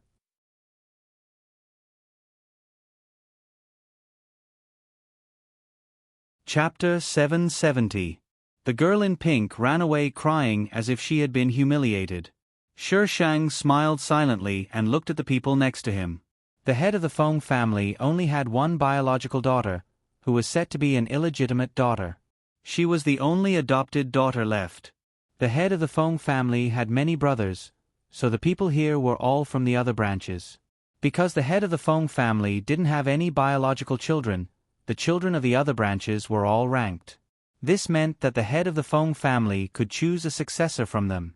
If the head of the Feng family had children, these people wouldn't be ranked. Shi and Feng Qingqing were the only ones participating in this trial. The others all claimed that they were sick and didn't want to go. They weren't too old, and they had the support of their elders. Even if they didn't go, no one would dare to do anything to them.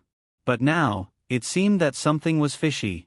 The girl in pink ran away, and the others looked at each other for a moment. The woman sitting at the front adjusted her expression and asked with concern, "Third sister, why did you come back so late than Feng Qingqing? Did something happen on the way back? What does it have to do with you?" Shi Shang retorted with a single sentence. The woman's expression froze for a moment. "Third sister, don't misunderstand. I'm just worried about you." She secretly looked at Shi Shang. She was still the same person. Why did her temperament change so much? "If you're here to ask if I'm dead, then I'm sorry. I'm not dead. I'm sorry to disappoint you." Shi Shang raised her voice so that everyone in the hall could hear her. "I'm just an adopted daughter. No matter how much you love me, I won't share the family property with you. So, go back to your families and find your fathers." Everyone. The hall was silent. Everyone looked at Shi Shang in disbelief, as if she had just said something incredible. Shi Shang calmly took out a handful of melon seeds. The crisp crunching sound broke the strange silence. Something was wrong with Feng Jin. That was the only thought in everyone's mind. Everyone looked Shi Shang up and down. She was no different from the original Feng Jin. Why was her temperament? "If you're done looking, then leave. I'll charge you if you keep looking. Do you think you can look at I so casually? A bunch of idiots." Everyone looked at each other and exchanged glances. Then, they left the hall one after another. After exiting the hall, some people left first. A few people dawdled around. When they saw that most of the people had left, they immediately surrounded the woman from before. "Big sister, why is Feng Jin so rude?" In the past, she had always been gentle when she spoke. Most of the time, she would not talk to him. Why was it that she seemed to have eaten gunpowder today? Don't tell me he damaged his head outside? She is just an adopted daughter. She has nothing to do with our Feng family. If it wasn't for the family master's favor, she wouldn't have the qualifications for us to call her elder sister. She doesn't have any self-awareness. That's right, she actually came back this time, and Feng Qingqing, That's enough, the woman scolded. "Why don't you take a look at where you are? Let's talk when we get back." They immediately shut their mouths, not daring to speak. After they left, Shi Shang walked out slowly and looked in the direction they had left. Side mission, the real culprit. Bah! Who allowed you to issue missions? The system was so shocked that it immediately added, accepted by default. Please refer to the literal meaning of the mission. After the system finished speaking, it immediately went offline. It did not want to see the host abuse it. Shi Shang cursed the system manufacturer 18 times in his heart before he calmed down a little. The original plot did not mention the tragic death of Feng Qingqing or the ending of the original Feng Jin. In this life, the original Feng Jin had lived a miserable life. Even if someone wanted to harm her, it was probably just adding fuel to the fire in the dark. So annoying. As expected, the two empires put forward a condition to punish the culprit. The Feng family master had given the imperial family a heads-up in advance, so this condition was not supported by the imperial family. Instead, the imperial family found an opportunity to suspect that they had bad intentions and wanted to start a war to break the alliance between the three empires. The alliance between the three empires had been established for 100 years to maintain the peace and stability of the continent. Whoever violated it first was a sinner. When the Blue Sky Empire brought up this topic, the people from the other two empires did not make as much noise. Shi Shang did not have the chance to see the three empires fight, but he heard the aftermath of the incident. When the three empires were at a stalemate, the border of the Devil Flame mountain range that was guarded by the two empires had a riot at the same time. Shen beasts fled to the continent and hurt people. Before the crowd could figure out what was going on, the state preceptor appeared with his men and casually ended the matter by saying that it was even. Even if the people from the two empires knew it was the imperial tutor who did it, they could not do anything to him. The imperial tutor of the Blue Sky Empire was famous for being difficult to deal with and even harder to figure out. No one knew what he was thinking. Such a simple and crude solution would definitely catch everyone off guard. When did her Feng Ci solve things so simply and crudely? Shi Shang never paid attention to how Feng Ci handled things in each world. Their lives were closely related. When the other was safe, the two had a tacit understanding not to step into each other's circle and interfere with each other. The only thing that left a deep impression was that when he was Feng Ci, it seemed. It really was that simple and crude. He would set fire without saying a word. The imperial tutor's manor was not far from the Feng manor. Shi Shang excitedly ran over to find him. The imperial tutor's manor was built in a grand manner. There were two black Qilins standing at the entrance. Their eyes were blood red, and they looked very lifelike. They were baring their fangs and brandishing their claws, as if they wanted to swallow anyone who came. If one saw such a thing in the middle of the night, it would be quite scary. Shi Shang went closer to take a look. He did not know what material it was carved from, but it gave off a dense spiritual aura. Third young Miss Feng. Shi Shang moved his gaze away from the Qilins and looked at the person who had called her. It was a delicate-looking youth wearing the uniform of the Divine Guards. He stood at the top of the stairs with a faint smile on his face. My lord said that if third young Miss Feng likes them, you can take them back. Shi Shang pointed at the black Qilins. This thing? Yes. What are you going to do with it? It's such a big lump. It's not like it can be eaten or used. Youth. Weren't you the one looking at it out of curiosity? Have your lord give himself to me. Shi Shang knew that idiot Yin Wei was definitely here. The youth's smile disappeared. Third young Miss Feng, I don't dare pass on this message. The consequences of coveting his lord. He did not want to say it. Although this third young Miss Feng seemed to be a bit different from his lord, he did not believe that his lord had taken a fancy to this third young Miss Feng. Then let me in. I will tell him myself. Shi Shang walked up the stairs. The youth shook his head and reached out to block Shi Shang's path. Third young Miss Feng, I cannot let you in. His lord had only told him to pass on the message. He did not say that she could go in.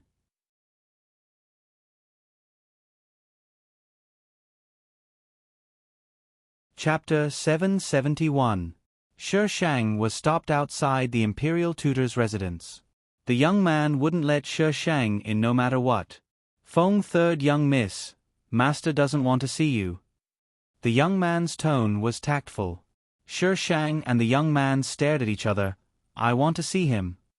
Young man. If you want to see him, that's your business. No matter what Shi Shang said, even if he didn't let her in. Send these two Qilins to the Feng manor. Shi Shang pointed at the two stone Qilins before he left. It was a gift from Feng Ci, it would be a waste if he didn't take it. The young man's mouth twitched. Didn't you just say it was useless? Why do you want it now? Of course, the young man didn't dare say anything. He bowed slightly, yes. Shi Shang left the imperial tutor's residence and walked around the streets. Unfortunately, he ran into Feng Qingqing. Feng Qingqing had already been let out of the small dark room. She was walking on the streets with a young man.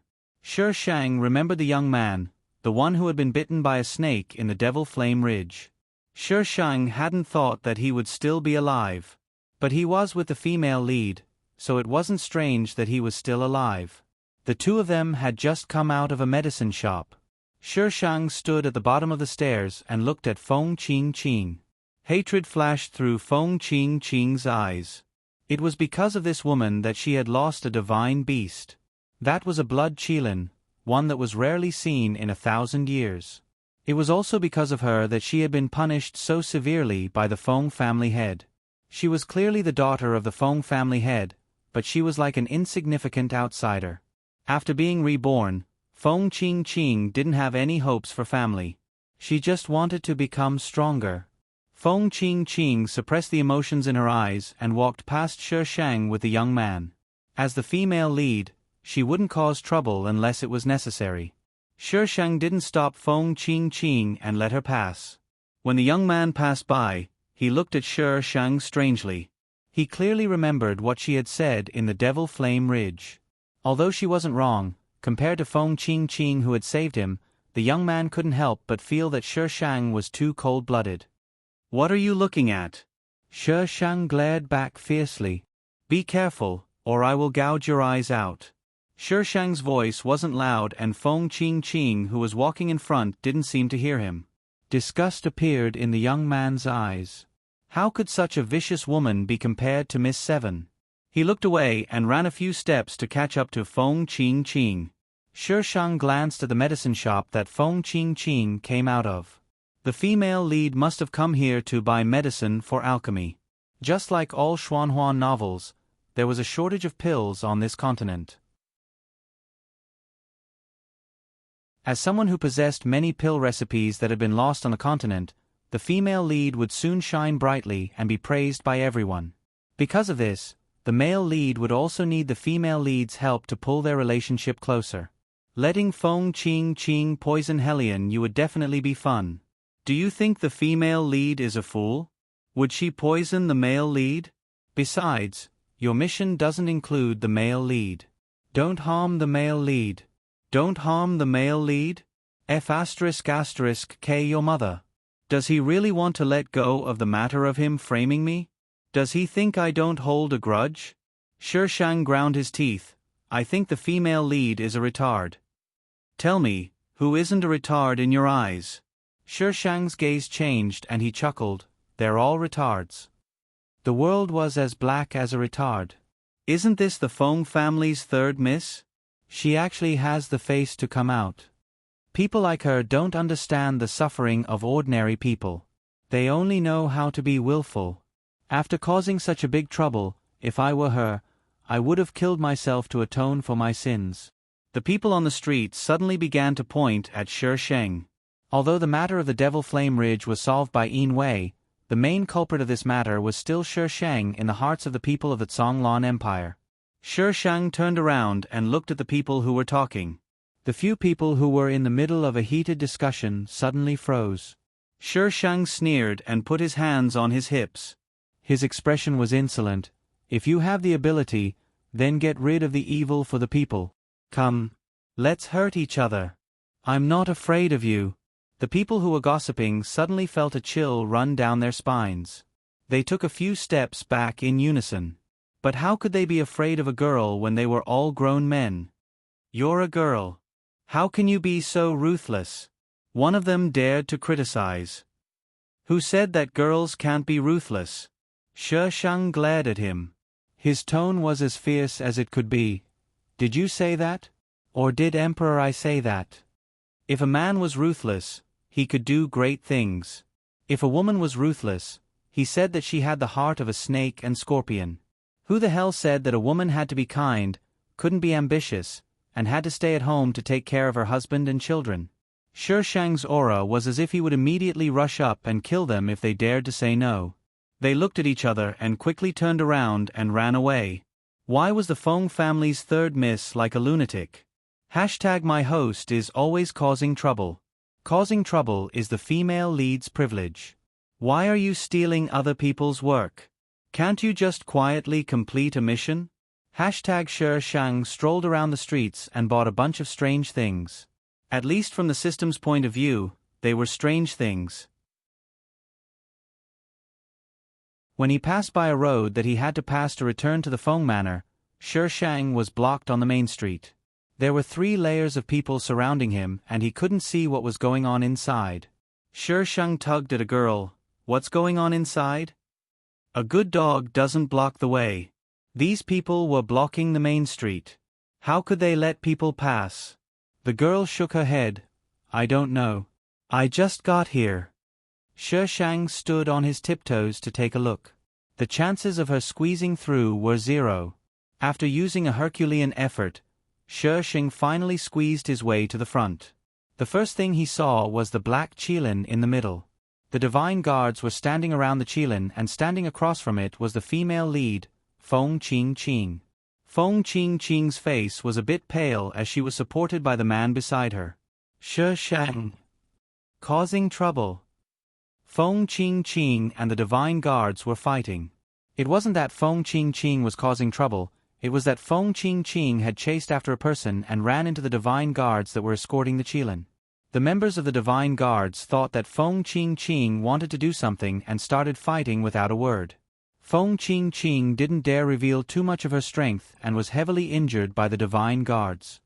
Are all the people from the imperial tutor's manor this unreasonable? Feng Qingqing was a bit angry. If she wasn't afraid of revealing too much of her strength, how could she be suppressed by these people? The divine guards didn't change their expressions in the face of the accusation. "Seventh young miss, you were the one who barged in first." Feng Qingqing snorted coldly. "I was only chasing after a person. It's fine if you stopped me, but you let that person go.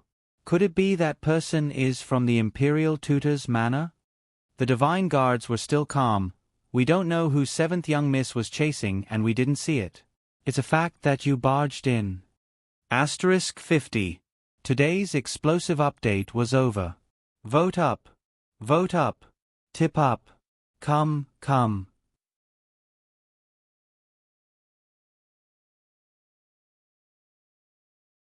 Chapter 772. The Divine Guard's attitude was firm.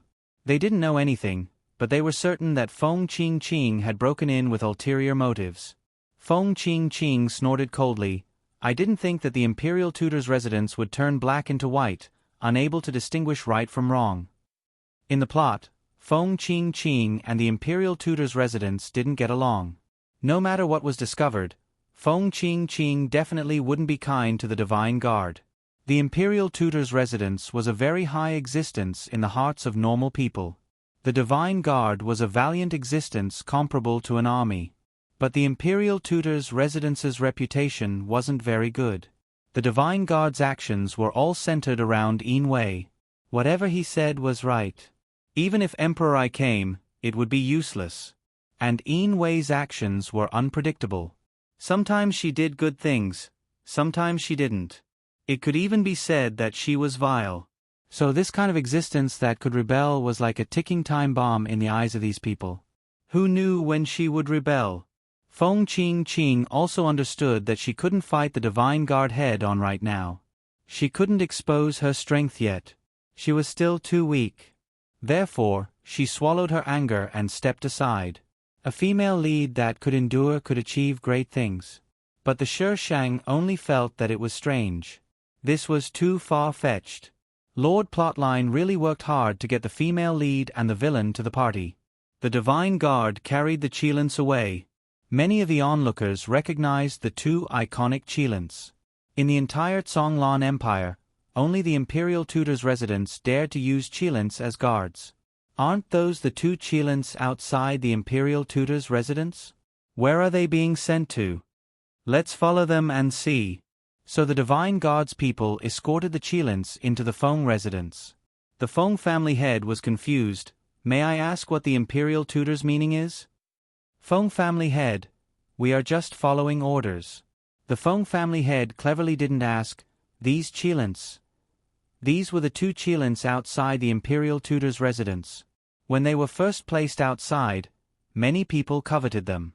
At that time, the imperial tutor didn't have that much prestige. No one dared to steal the two qilins. But the consequences... Just thinking about it was tragic. Why did the imperial tutor send these things to his residence? What was the meaning of this? "It's for your residence's third young miss." Third young miss? Xiao Yin. What did Xiao Yin and the state preceptor do? Imperial preceptor wants to give these two qilins to little Yin? Farewell. The divine guards did not explain anything to the Feng family head and quickly left the Feng manor. As soon as the divine guard left, the Feng family head immediately sent someone to call for Shi Sheng. The Shi Sheng took a shortcut and arrived at the mansion before the divine guards. So when the Feng family head's people came to call her, she was already in her room. The Feng family head walked back and forth around the qilin with a dignified expression. He didn't even notice when Shi Shang went in. "Father," Shi Shang called out. The Feng family head looked up and pointed at the qilin. "What's going on?" "State preceptor gave it to me," Shi Shang said matter-of-factly. Of course, the Feng family head knew that this was a gift from the state tutor, and it was given by name. "Why did the imperial tutor give you this?" Shi Shang pondered for a moment. "Maybe it's an apology for framing me? It could also be a token of love." It was hard to guess what that idiot was thinking. "Wronged you? What did you do with the imperial tutor?" The Feng family head became anxious. "What did the imperial tutor do to Xiaoyin?" "It's about the Devil Flame Mountain Range. He thought I was the one who broke his array." Shi Shang told the Feng family head about what happened at the Devil Flame Mountain Range in detail. The Feng family head had been so busy recently that she had forgotten about it. "What's with the rumor that you've broken the defensive array of the city?" The rumors and slanders outside seemed to be spreading even more fiercely than before. "They wanted to lock me under the city gate. What's wrong with me breaking their array?" Shi Shang asked with a serious face. There was a lot of information in this sentence. Was she admitting that she had really broken his array? Someone wanted to lock her outside the city gate? Who had the guts? "Xiaoyin, how did you know how to break the defensive array?" How could he not know what Xiaoyin was capable of? The cities near the Devil Flame Mountain Range had much more advanced defensive arrays than other cities. It was easier said than done to break the defensive array. "I did." That was how smart geniuses were. The Iron Sword was speechless. "You didn't even move a finger. Where did your master get her sense of superiority from? Where's your shame?" No matter how the Feng family head asked, Shi Shang just used words like born, smart, and self-taught to brush off the Feng family head. If the Feng family head still couldn't tell that Shi Shang was different from the Feng Jian of the past, then he shouldn't be the family head anymore. The Feng family head was full of doubts. He changed the topic back to the qilin. "The imperial tutor isn't easy to get along with. Don't get too close to him." How could she not get too close to him? He was the person she wanted to pamper. Although the Feng family head said not to get too close to the imperial tutor, she didn't forbid it. He even asked someone to send the qilin to her courtyard and place it outside her small attic. Shi Shang later found out that the qilin had an anti-theft function. After Shi Shang left, the Feng family head went to the ancestral hall alone to worship the ancestors of the Feng family. The Feng family head bowed first. Then, he went forward and turned the tablet around. The table suddenly split into two, revealing a dark passage. The Feng family head entered the passage, and it closed automatically behind him. He walked all the way through the long and dim passage and entered a larger space. There were many shelves here, and there was a lamp in each shelf. Some of the lights were stronger, and some were very weak. It was like a lamp that had run out of oil. The Feng family head went straight to a lamp. Although the lamp was lit, it was very weak. The Feng family head froze. It shouldn't be. Could it be true? The Feng family head was suspicious as he took out a stone from the box where the lights were placed. He went out with the stone and went straight to the small building where Shi Shang was. The Feng family head stood outside. The stone began to slowly glow as he moved, but it was still very weak. The Feng family head found an excuse to go in and talk to Shi Shang. When he came out, the Feng family head's expression was even stranger. It was Xiaoyin, but why was her soul lamp so weak? Even the soul stone's reaction was weak. In this world, when a disciple of a large clan was born, they would light up a soul lamp and receive a soul stone. Of these two things, a soul lamp could let people know that someone was still alive, and a soul stone could determine where that person was and whether that person was real or not. The Feng family head found that Shi Shang's personality had changed. He suspected that she had been replaced, so he went to check the soul lamp. But the result made the Feng family head even more confused. The soul stone couldn't be wrong. The person inside was Xiaoyin. The problem now was, why was it so weak, as if it was about to disappear.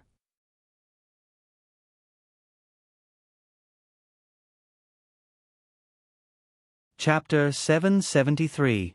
Shi Shang found that the Feng family head had found a lot of doctors to give her a comprehensive physical examination. But the results were that she was very healthy and there was nothing wrong with her body. The Feng family head was very worried. If there was nothing wrong, how could her soul lamp be so weak? The Feng family head's behavior also made the Feng family suspect that there was something wrong with Shi Shang's body. Shi Shang was innocent.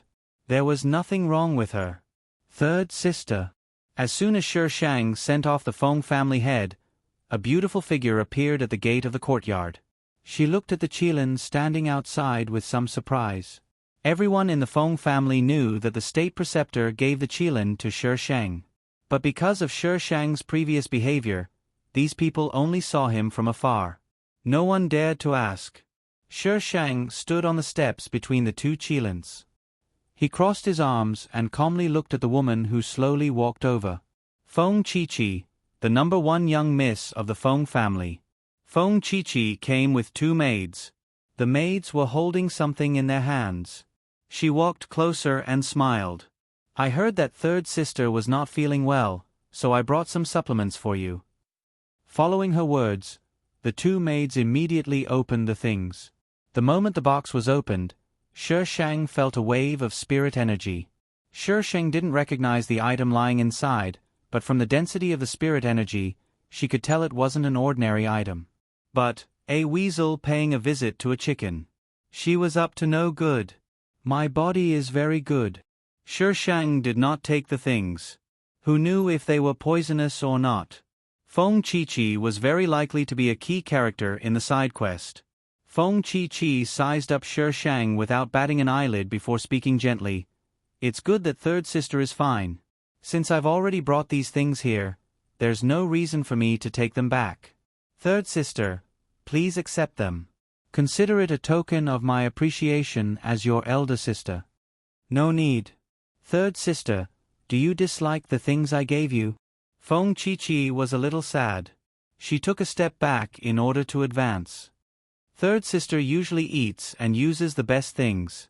I think you don't like the things I gave you. Shi Shang grinned maliciously. Since it's good stuff, of course I'll save it for my sister. Feng Qiqi didn't notice the expression on Shi Shang's face and hurriedly said, I don't need these, give them to third sister. No. Feng Qiqi. Why was it so difficult to give her something? Shi Shang turned around and entered the attic, ignoring Feng Qiqi completely. Feng Qiqi's expression quickly changed a few times. Her gaze swept over the box in the servant girl's hand, and she sighed helplessly. Let's go. It was only after Feng Qiqi's figure had disappeared outside the small building that Shi Shang's servant girl finally opened her mouth.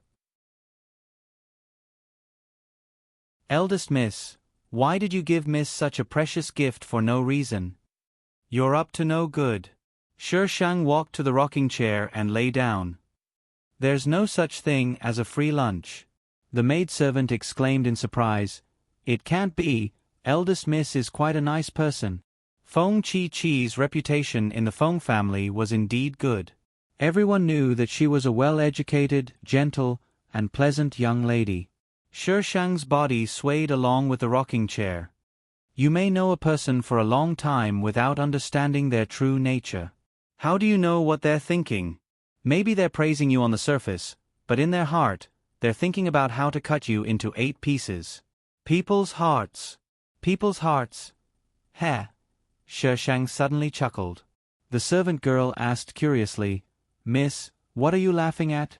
Shi Shang restrained the smile on his face, closed his eyes, and faintly said, Nothing.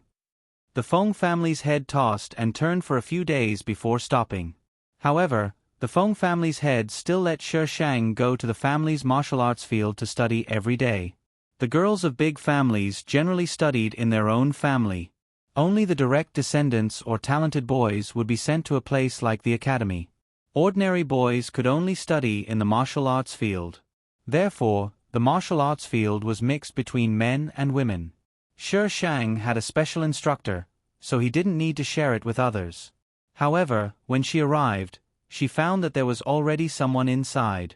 A woman wearing tight clothes saw Shi Shang come in and hurriedly stood up. This woman was from a side branch of the family. She was able to become an instructor, and she was even the instructor of the original owner. It could be seen that this woman had strength. 3rd Mississippi, Shi Shang looked at the person who was meditating. The instructor immediately explained, "Miss Chi will study with 3rd Miss from now on. 3rd Miss, do you have any objections? Who wants to study with the female lead? Who arranged this? This baby doesn't want to be with the female lead. I'm afraid I can't control my power and will kill her. I have objections." The instructor didn't expect Shi Shang to directly refuse, but, "This is Instructor Wan's arrangement." "Oh, then you can teach her. Goodbye." Shi Shang turned and left. The instructor was dumbfounded. "It's fine if you say she's noisy," but the instructor directly let her go. As soon as Shi Shang turned around, he saw Wan Quan standing behind him. With a slightly ferocious face, he stared at Shi Shang seriously. Wan Quan said in a deep voice, "3rd Miss, Miss Chi and you are of the same branch. It's better for you to have the same instructor." Shi Shang said word by word, "But I don't want to be with her." "Why?" Shi Shang hissed, "If you don't want to, then you don't want to. Why do you have to make me give you a reason? Are you crazy?" Wan Quan acted like an instructor.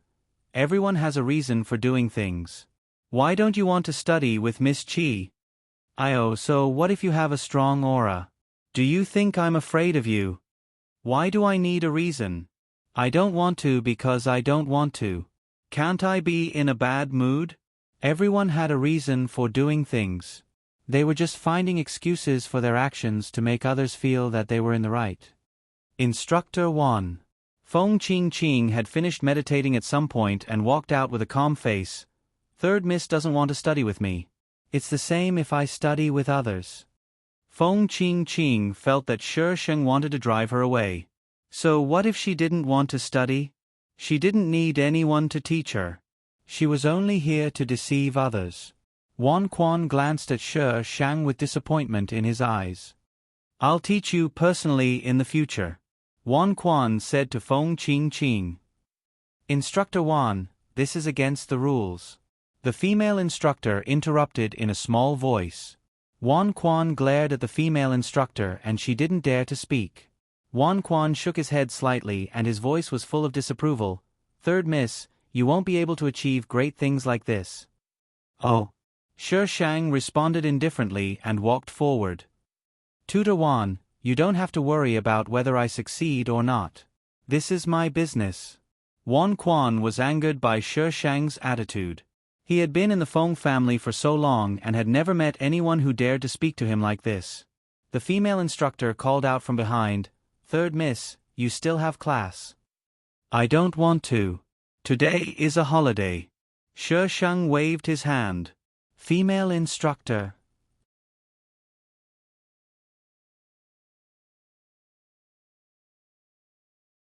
Chapter 774.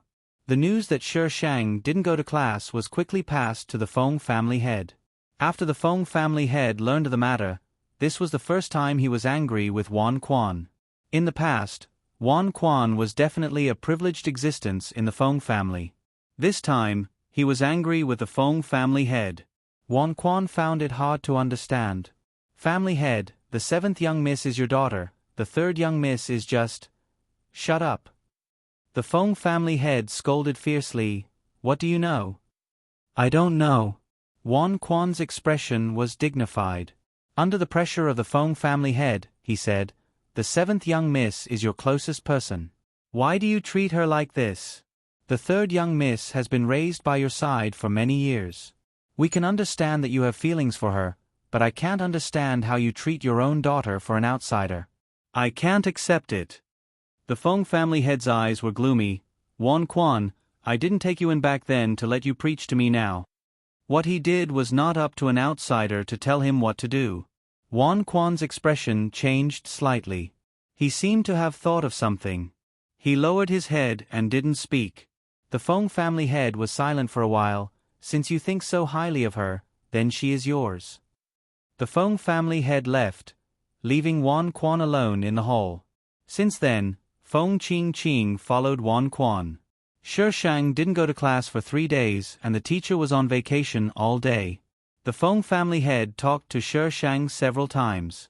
Shi Shang promised that he wouldn't lose face in the exam. Only then did the Feng family head let her go. Although Shi Shang didn't go to class, he didn't fall behind in cultivation. The female lead was improving. She couldn't not improve.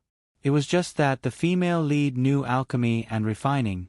Shi Shang wasn't interested in learning it. She couldn't learn it. It was too delicate and required patience. For someone like Shi Shang who would pull out his sword without saying a word, it was a big test. Third sister, I haven't seen you in the martial arts field for a long time. Shi Shang had just approached the martial arts field when Feng Qi came out of nowhere with a few girls and greeted her with a smile. Third sister. Third young miss. The girls saluted Shi Shang according to their status. Is something the matter? Shi Shang raised his eyebrows slightly and looked at Feng Qi. This Feng Qi didn't cause any more trouble after sending her offerings, supplements. When she saw her at the martial arts practice field, she would only politely greet her.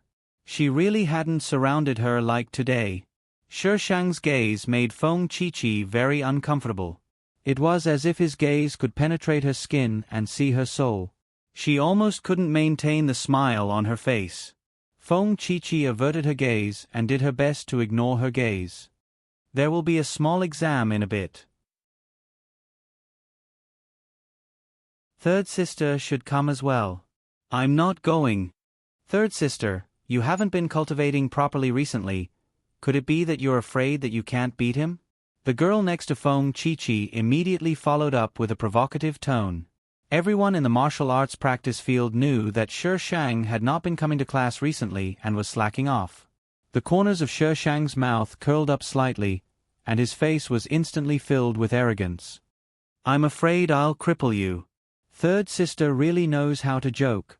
Eldest sister's strength is on par with yours. Even if she can't win, she can at least tie with you. Besides, after the girl finished flattering Feng Qi, her tone changed. Recently, Feng Qing has improved by leaps and bounds. To put it bluntly, she's the most powerful person in our generation. Third sister, you have to teach Feng Qing a lesson. After talking for so long, the topic still came back to the female lead. These people were here to sow discord. You want to see if I can cripple you? Shi Shang ignored the girl's words and changed the topic. The girl. Who asked you this question? Why didn't Feng Jin do as we wanted? It's hurtful for sisters to talk about these things. Third sister, we all know that you're the most talented. Of course, no one can beat you. Feng Qi came out to smooth things over. Feng Qing is nothing. She's just an illegitimate daughter. No matter how powerful she is, she can't compare to third sister. Just listen to what she said. If it were anyone else, they would have exploded after hearing this and run over to duel with the female lead. How did Feng Qing provoke you? Why do you have to bring her to me? You want me to beat her up so badly? So you can benefit from it? This is a good plan to kill 2 birds with 1 stone. What kind of trick was this? Shi Shang didn't play by the rules. Feng Qi was stunned for a moment and didn't know how to respond. After a while, Feng Qi said, Third sister, that's not what we meant. Shi Shang asked, Then what did you mean? Feng Qi meant that. She couldn't come up with a better reason at this time. She didn't need to say it. She only needed to add fuel to the fire and instigate Shi Shang to fight with Feng Qing at the right time. However, Shi Shang didn't take the bait and exposed her right in front of her face. It's Feng Qing who went too far. She said that third Jie is nothing and that she is the Feng family's #1 genius. Third Jie, listen to what she's saying. She doesn't put you in her eyes at all. The girl beside Feng Qi quickly chimed in. Shi Shang smiled ambiguously. Is that so? Of course. That Feng Qingqing is being taught by Mentor Wan personally. Mentor Wan is protecting her, so she thinks she's something. Does she really think she's the young miss of the Feng family? Feng Qingqing is nothing. In our Feng family, third sister is still the strongest. Feng Qingqing is just a country girl. How can she compare to third sister? Third sister must teach her a lesson and let her know who's the master. The people that Feng Qiqi had brought were all talking at once about Feng Qingqing. Shi Shang clapped his hands. That's right. Everyone's faces lit up. Feng Qiqi also let out a sigh of relief. How could she not care about Feng Qingqing? Shi Shang asked again, where is Feng Qingqing? Over there, over there. I saw her just now. Third sister, I'll take you there. Someone immediately appeared and walked in a certain direction. Shi Shang followed behind with a faint smile on his face. Feng Qiqi walked next to Shi Shang. When she saw the smile on Shi Shang's face, she didn't know why, but she felt a chill. Feng Qiqi didn't have time to think about it when they arrived. Feng Qingqing was fighting with someone. She claimed to have 4 elements, but she usually used the fire element. Other people could only use shapeless attacks, but Feng Qingqing's flames already had a shape. Feng Qingqing rushed forward and chose to fight in close range. The flames in her hand came out and she slapped the other person's chest. Ow! Feng Qingqing didn't show mercy. The man she was fighting with howled and fell to the ground with a pained expression. It's just a few days of discomfort. You won't die. Feng Qingqing looked down at the man. Next time you dare to touch my people, your end won't be so simple. Scram. Shi Shang. The female lead stole I's line. Host, take medicine if you're sick. This is the female lead's line, not yours.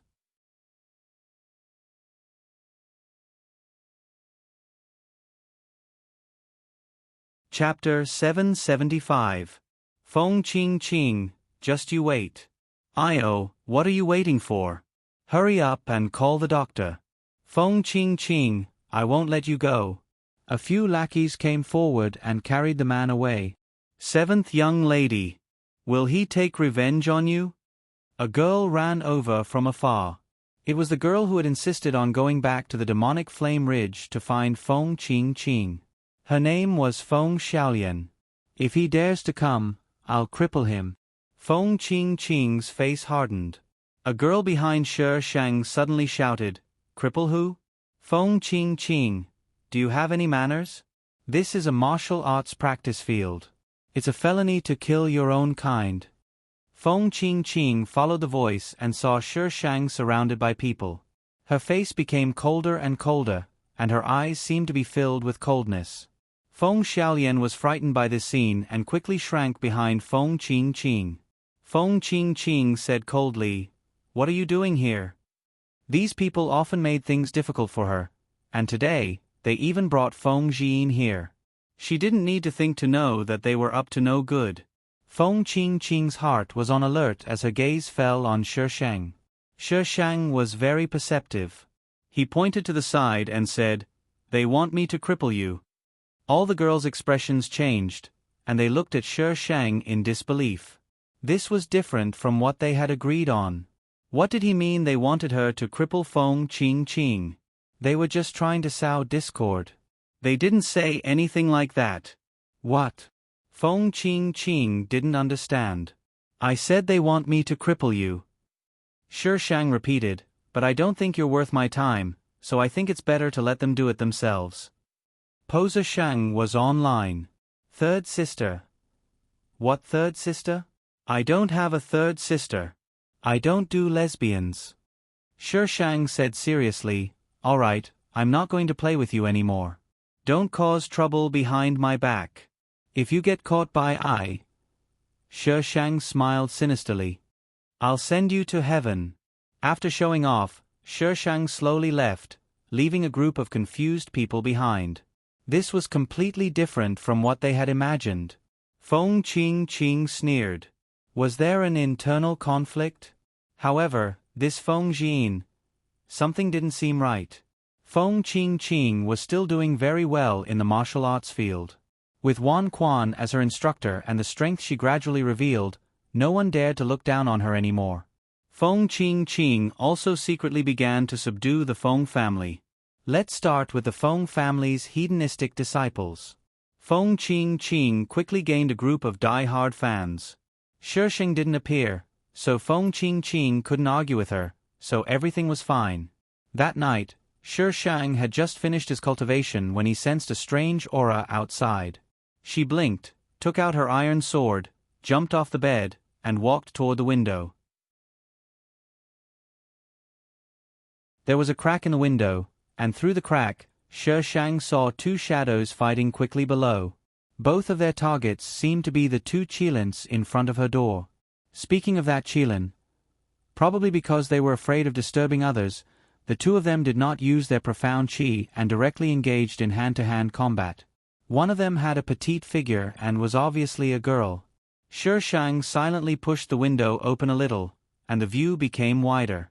The two people below had already locked onto each other's moves and were very close to each other. They're both here for the profound black flame crystal. There are two here, how about we each take one? The taller man lowered his voice as he spoke. His voice was a bit strange, like it had changed. How do I know you won't go back on your words? The girl's voice was very familiar to Shisheng. Wasn't it Feng Qing? There's no result if we keep fighting like this. Feng Qing was a bit hesitant. She was silent for a while. I'll count to 3 and let go at the same time.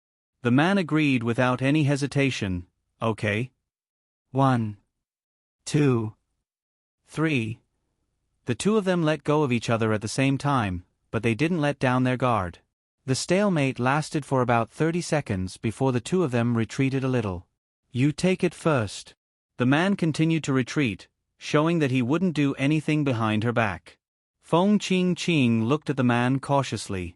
She was also afraid that someone would appear, but the profound black flame crystal was a top-quality crystal and very hard to find. She needed it to refine weapons. Feng Qing looked around and quickly walked toward the Qilin. Fuck. You dare to steal Feng Xi's token of love. Shisheng slammed open the window and shouted angrily, You want to divide my things like this? Have you asked me, the owner? This loud shout caused Feng Qing and the man to jump in fright. The man's reaction was faster than Feng Qing's. Before Shisheng's voice fell, his figure flashed and he quickly rushed toward the Qilin. What the F***ck? This thief is amazing. How dare he try to steal from me? Shisheng jumped down from the window and waved his iron sword at the same time. The Qilin's scarlet eyes flashed with a cold light. Seeing that the man was about to touch the Qilin, a sword qi came from the side. It brought with it a biting cold air that seemed to freeze the air around it. The man's body reflexively retreated.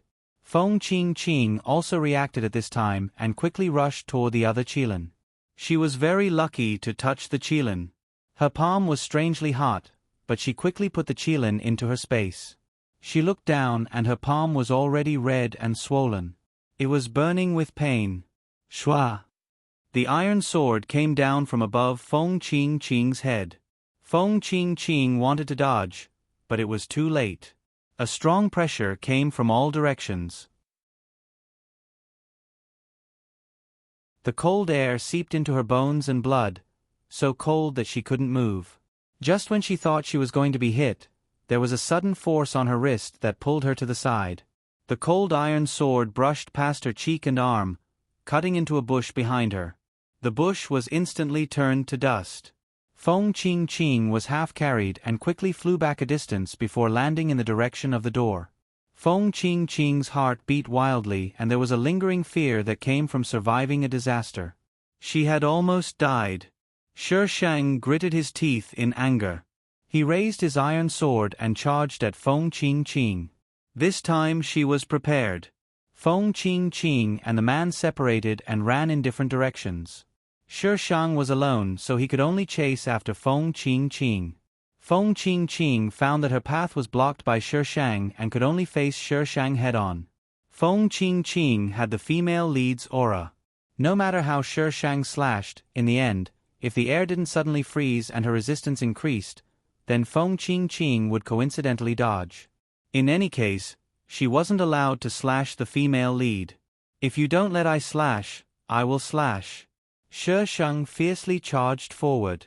When he met resistance again, he poured all the energy in his body into the iron sword. The resistance suddenly decreased and Shi Shang immediately pressed the iron sword down. The sharp blade cut into Feng Qingqing's shoulder. A normal person's arm would have been broken, but for Feng Qingqing, it only cut down. Shi Shang felt that he didn't even cut the bone. He continued to use force, but he couldn't press it down. My female lead is too strong.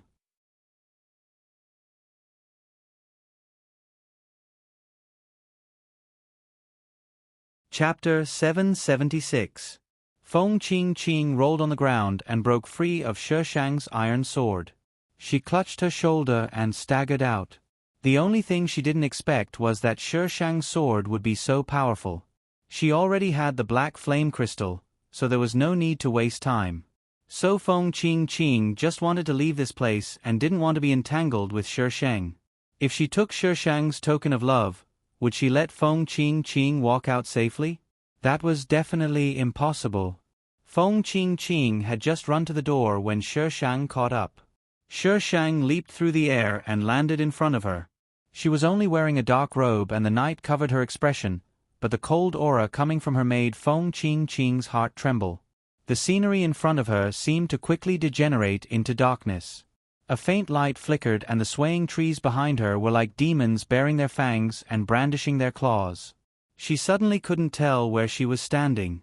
Feng Qingqing felt waves of pain all over her body and the pain made her head turn slowly. Just as Feng Qingqing thought Shi Shang was going to continue, she suddenly shouted at the top of her lungs, "Help! Someone come, there's an assassin!" Feng Qingqing was startled and the darkness in front of her quickly receded. There was a fire in the distance and the sound of chaotic footsteps could be heard. Feng Qingqing quickly ran in another direction. Who knew that before she could take 2 steps, she would be stopped by Shi Shang. Feng Qingqing anxiously charged at Shi Shang. Shi Shang couldn't kill Feng Qingqing, but it was no problem for him to stop her. The Feng Manor's guards arrived very quickly and surrounded the 2 people who were still tangled up. Shi Shang took advantage of the time Feng Qingqing was looking at these people to kick her in the leg. He grabbed her arm and threw her to the ground. Ah! Feng Qingqing's shoulder was injured. Being thrown to the ground by Shi Shang, she couldn't hold back the pain and let out a pitiful cry. But in the next second, a cold light flashed in her hand and she quickly stabbed at Shi Shang. Shi Shang pulled back his abdomen and the sharp dagger cut through her clothes. F***ck. He had forgotten about the fact that the female lead had a space. Feng Qingqing didn't manage to stab Shi Shang and immediately raised his hand, stabbing towards Shi Shang's throat. Her goal wasn't to kill Shi Shang. Her goal was to make Shi Shang let her go. Of course, if she could kill Shi Shang, Feng Qingqing would be very happy. It was all because of this woman that she had died so miserably in her previous life. In this lifetime, she would never let this woman ruin her life. But she was wrong. Shi Shang didn't let go of her and twisted his body to the side, avoiding her dagger. Feng Qingqing's hand followed Shi Shang's movement and twisted from the left to the back. Her entire body fell to the ground. Shi Shang was about to kick Feng Qingqing when a figure suddenly appeared next to him. The entire space slowed down. The man's tall and straight figure slowly appeared. He had appeared out of thin air. This time, Shi Shang was right. When his figure slowly appeared, the flow of space immediately returned to normal. A few white figures descended from all directions and stood silently behind the man. Shi Shang, what happened to the hero saving the damsel in distress? I've already taken care of her, what are you doing here? Fairy tales were all lies. Grab her. Yin Wei's voice was slightly cold. When the night wind blew, it seemed even more bone-chilling. 2 white figures stepped forward and pinned Feng Qingqing down. Shi Shang slowly let go and casually shook his sore hand. You're late. Acting cool at this time? Bad review. Yin Wei tilted her head slightly. Feng Yin, you've lost my things. Shi Shang looked at the small building in the distance. The place where the Qilins had been placed was now empty. One of them was with Feng Qingqing, and the other one must have been taken away by the male lead when she was chasing Feng Qingqing. You've already given them to me. They're mine. It's none of your business that they're lost. Flip's table. This idiot had only come to ask about the two Qilins.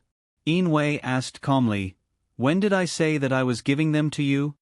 "You want me to." Shi Shang paused, and the corner of his mouth twitched. Back then, that person had only said that she could take them back. He hadn't said that he would give them to her. F***ck. Feng Ci, when did you become so scheming? Shi Shang straightened his neck and said aggressively, "Since they've already been lost, I'll just pay with my body. I can warm your bed and fight. Do you want it?" When the Feng family's guards arrived, they happened to hear Shi Shang shouting. Everyone was stunned at first. Then, when they saw the person standing beside Shi Shang, they all saluted in panic. "Lord State Preceptor."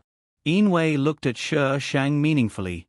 He raised his hand slightly, indicating that the guards didn't need to be so polite. Yin Wei suddenly took off his outer robe and draped it over Shi Shang. He leaned forward slightly, and Shi Shang could easily see the expression on his face. It was very faint. It was a very faint kind of doting. His long and thick eyelashes cast a shadow on his face, blocking his eyes. His breathing was long and calm. His slender fingers brushed past the collar and gently tugged it, then let go. There was a faint fragrance on the outer robe. It was the same fragrance that Shi Shang had smelled in the carriage. What was this idiot doing? Shi Shang frowned slightly. "I'll say." Yin Wei's figure suddenly became blurry. Shi Shang blinked and there was only darkness in front of him. The person had disappeared. Shi Shang. If you have the ability, don't run. Once Yin Wei left, the divine guards immediately handed Feng Qingqing to the guards and disappeared into the night with a few leaps. State Preceptor had come to drape clothes over their family's third young miss? The guards were stunned. After a while, they reacted and looked at the person they were holding down. A guard pulled off the black cloth covering Feng Qingqing's face, revealing that familiar face. "Seventh young miss." That guard exclaimed. How could it be seventh young miss? Feng Qingqing was in so much pain that she couldn't speak. She felt that the wound was much more painful than normal wounds. It was like someone had poured salt water into her wound. Feng Qingqing raised her head with difficulty and looked at Shi Shang standing behind the guards. The flickering flames danced in her eyes, but Feng Qingqing only felt that she was looking at a pool of stagnant water that could drown someone. Because the assassin was Feng Qingqing, the seventh young miss, and the one who was assassinated was the Feng family head's most beloved third young miss. The Feng family head quickly got up. In the brightly lit hall, Feng Qingqing was tied up and forced to kneel in the middle. Shi Shang was wearing Yin Wei's purple robe and sat on the left. He propped up his face with one hand and stared blankly at the ground. When the Feng family head came in, he saw Shi Shang's eye-catching clothes. He was startled and his eyes quickly changed. Then he suppressed the doubt in his heart and walked to the main seat with a stern face. Asterisk little fairy. Why are you running?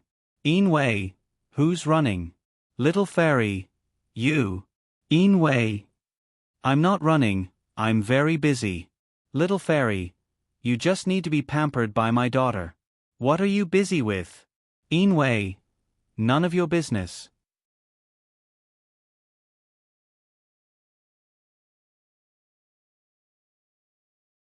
Chapter 777.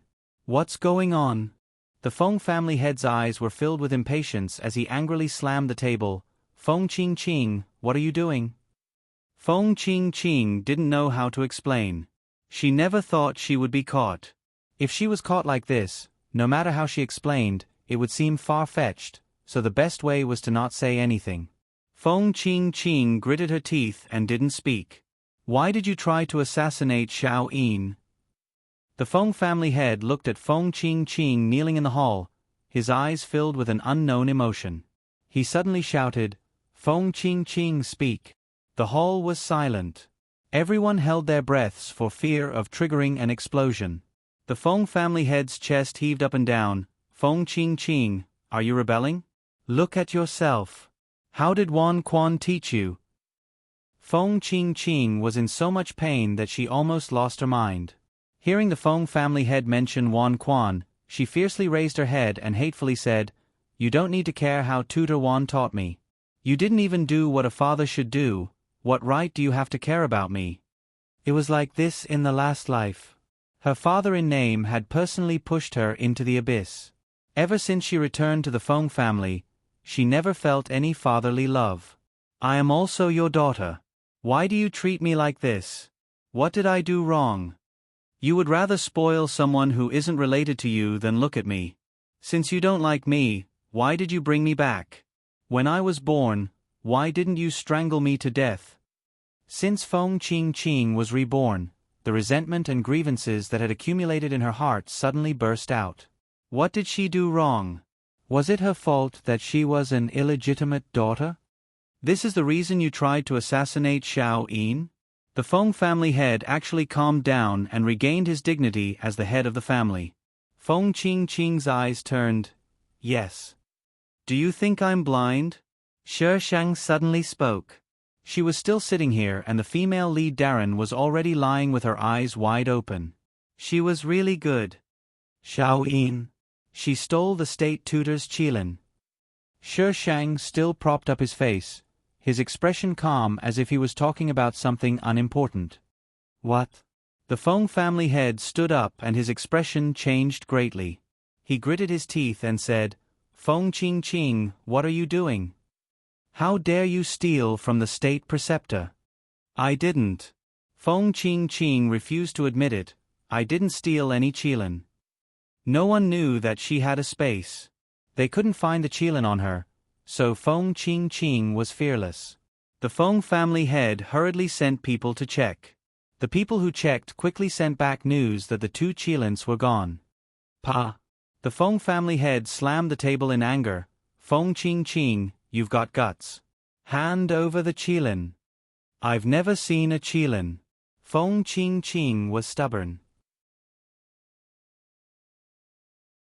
"Then you're saying that little Yin has wronged you?" Feng Qingqing had already restrained his other emotions and only sneered. "Since she said I stole it, then you can search. I'll say the same thing, I haven't seen any qilin." Shi Shang clutched his lapel and leaned against the back of the chair. The corners of his lips curled into a faint smile. Feng Qingqing gritted her teeth and straightened her body. She couldn't lower her head in front of these people. She would get her revenge sooner or later and let these people have a taste of living a life worse than death. The Feng family head stared at Feng Qingqing for a few seconds and ordered in a deep voice, "Go search."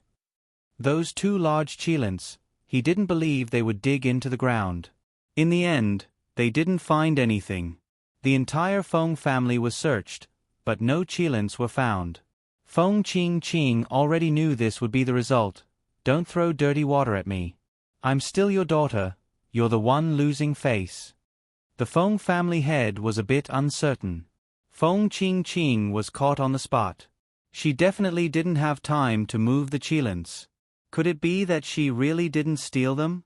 But little Yin shouldn't be lying. "The state preceptor has arrived." A loud shout suddenly came from outside. Shi Shang looked up and tilted his head to look at the entrance of the hall. Yin Wei came in from outside the hall. His steps were neither fast nor slow. When he appeared, it was as if he was the only person in the hall. Everyone's presence was instantly suppressed. "State Preceptor Darren." The Feng family head took a few steps forward and bowed. From the corner of his eyes, he saw Shi Shang sitting there without moving. His expression couldn't help but be a bit stiff. He kept giving Shi Shang looks. "She doesn't need to bow to me." Yin Wei walked around the Feng family head and sat down on the main seat. Feng family head. What did he mean by not needing to bow? The state preceptor really liked little Yin? Why did you come back? She ran away for no reason and then came back for no reason. Shi Shang's tone was too natural. It made the Feng family head's heart beat a few times. This man, even Di Jun was a bit wary of him. How could their little Een be so casual? Little Een, don't be rude. Before Shi Shang could speak, Een Wei spoke first. It's fine. It's fine. It's fine. That was the only word in the Feng family head's mind. Een Wei looked at Shi Shang. His eyes were as black as ink. Scattered light gathered in his pupils and the cold light was instantly dyed with a soft color. I'm here to give you something. Shi Shang. There seemed to be a smile in Een Wei's eyes. Bring it in. The divine gods in white carried the black qilin in. The Feng family head's expression changed slightly. He glanced at Shi Shang. The latter was looking at the qilin calmly. When did his little Een get so close to the state preceptor? The Feng family head didn't know what to say, so he just stood on the side like a backdrop. The divine guards just happened to place the qilin next to Feng Qing. Feng Qing, who had been ignored, once again became the focus of attention. Her face didn't have any color. It was as white as paper, but she stubbornly straightened her back and didn't let herself fall. She had many pills on her, but with so many people here, she couldn't take them. You got it back? He had left in a hurry just now to get the qilin. Een Wei's voice calmly corrected Shi Shang. I got it back. Shi Shang. What was the difference? No one can take what I give you. Fuck. This guy was definitely flirting with her. Een Wei's gaze swept over Feng Qing. He leaned back slightly and crossed his fingers in front of him. Feng Qing, there is still a qilin. Will you hand it over yourself or should I have someone help you? Feng Qing's face was even paler than before. That invasive gaze was even more unbearable than when he looked at Shi Shang. Feng Qing's breathing was disordered. She quickly gasped for breath. The wound on her shoulder hurt even more. She gritted her teeth and denied it. I've never seen a qilin. She couldn't admit it. She definitely couldn't admit it in front of this man. This was Feng Qing's only thought at this time. Een Wei was the biggest villain in the story. In the early stages, she wouldn't appear, so the female lead wouldn't face Een Wei when she was so weak. And because of Shi Shang, Een Wei appeared early. The female lead who hadn't grown up yet could only be suppressed.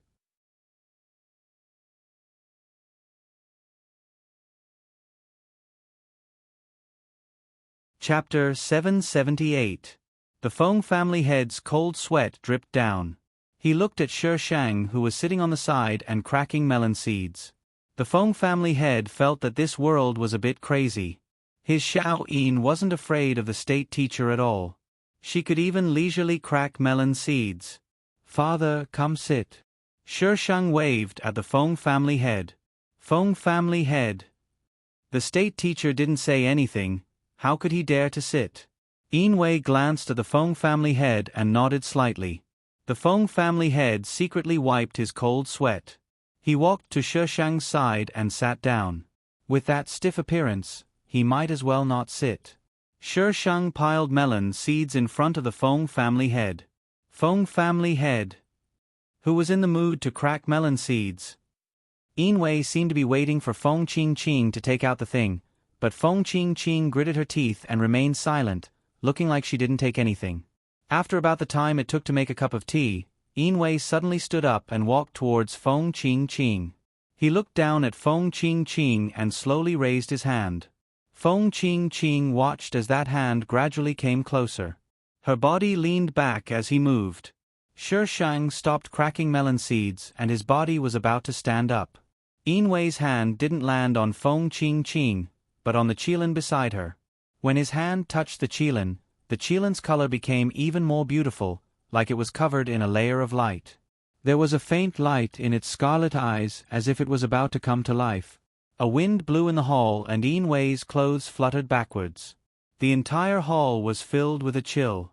But it didn't last long as the wind stopped. Een Wei withdrew his hand and his gaze fell on Feng Qing's neck.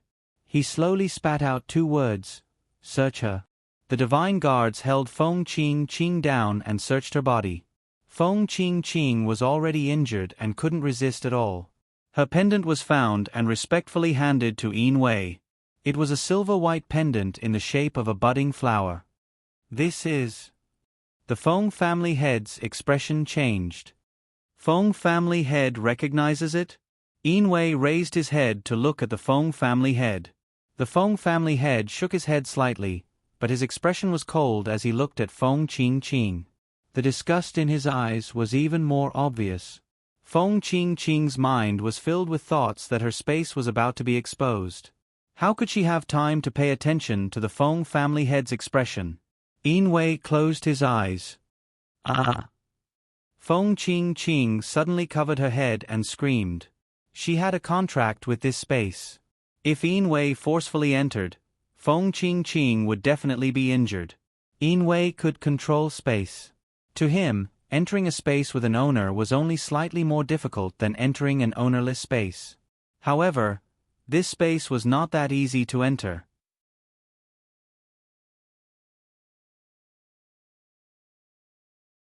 Just as Yin Wei was about to give up, a warm energy suddenly appeared in his hand, replenishing his somewhat exhausted energy. The previously indestructible spatial barrier was quickly broken with the infusion of this energy. Yin Wei found the qilin and brought it out with her thoughts. The qilin that had suddenly appeared was quietly placed side by side with another qilin, as if it had been there from the beginning. As soon as he opened his eyes, he was met with a pair of calm eyes, but in the next second, a faint smile spread, like the water in a spring pool gradually warming up, surrounding him from all directions. Shi Shang's eyes curved into crescents as she smiled. "You're welcome to devote yourself to me." She let go of him and retreated to the side as if she hadn't done anything. The interaction between the two was a bit strange. Outsiders couldn't understand at all, nor could they understand what they were saying. Yin Wei threw the pendant to the unconscious Feng Qing and looked at Shi Shang. "Take care of them." Yin Wei was naturally talking about the two qilins. "You can give them to me to take care of." What was the use of taking care of two qilins? Yin Wei's eyes were fixed on Shi Shang. His lips moved a few times, but no sound came out. The range was too small and Shi Shang couldn't read what he was saying. Just as Shi Shang was about to ask, Yin Wei's figure flickered and disappeared in the blink of an eye. The members of the Divine Guards left the hall one by one, as silent as when they came. Shi Shang. Flip's table. What was this idiot doing? Disappearing without a word. Speak clearly if you have the ability. Only the members of the Feng family were left in the hall. The Feng family head came forward with a heavy face and bent down to pick up the pendant from Feng Qing. He held the pendant for a long time. His fingers continued to tighten until they turned abnormally pale. Only then did he suddenly let go of the pendant. The pendant fell to the ground with a crisp sound. "Lock up Feng Qing." The Feng family head ordered in a heavy voice. Shi Shang looked at the pendant on the ground. This thing. The Feng family head definitely recognized it, but he didn't seem to like it. Why? Feng Qing and the pendant were taken away. Only Shi Shang and the Feng family head were left in the hall. "Xiao Yin, what is your relationship with the state teacher?" What had to come still came. It was impossible for the Feng family head not to ask this question. "It's just what father saw." Shi Shang shrugged. "Mutual affection? Love at first sight?" The Feng family head was rarely serious with Shi Shang. "Xiao Yin, tell the truth." Shi Shang told the truth. "All right, I like him." The Feng family head frowned. He was in disbelief, but he seemed to understand in his heart. "You really like him?" "That's right." The Feng family head was silent for a long time. Then he sighed. "You should know what kind of person he is." When the state teacher sent the qilins, he felt something was wrong. If he really wanted to apologize, why would he send two qilins? Also, when had the state teacher ever apologized to anyone? Shi Shang looked at the Feng family head and said word by word, "I don't care what kind of person he is. I only know that he is the person I am looking for. Xiao Yin, he is very dangerous. He is dangerous to the Empire, to you, and to the Feng family. No one knew about Yin Wei's background. He also climbed up from the bottom step by step to his current position. This man had means, perseverance, and patience. Shi Shang was full of confidence, a bit arrogant, and a bit gentle, but he won't hurt me. The Feng family head didn't understand where Shi Shang's confidence came from, but when he thought of the scene just now, he felt that what he said made sense. He had never seen the state teacher be so indulgent towards anyone. If one day the state teacher wants to harm Cong Lan, which side will you stand on? The Feng family head suddenly threw out a question. Shi Shang looked at the Feng family head strangely. His tone was casual and natural. Do I still need to choose? If he wants the world, I will give it to him. The Feng family head.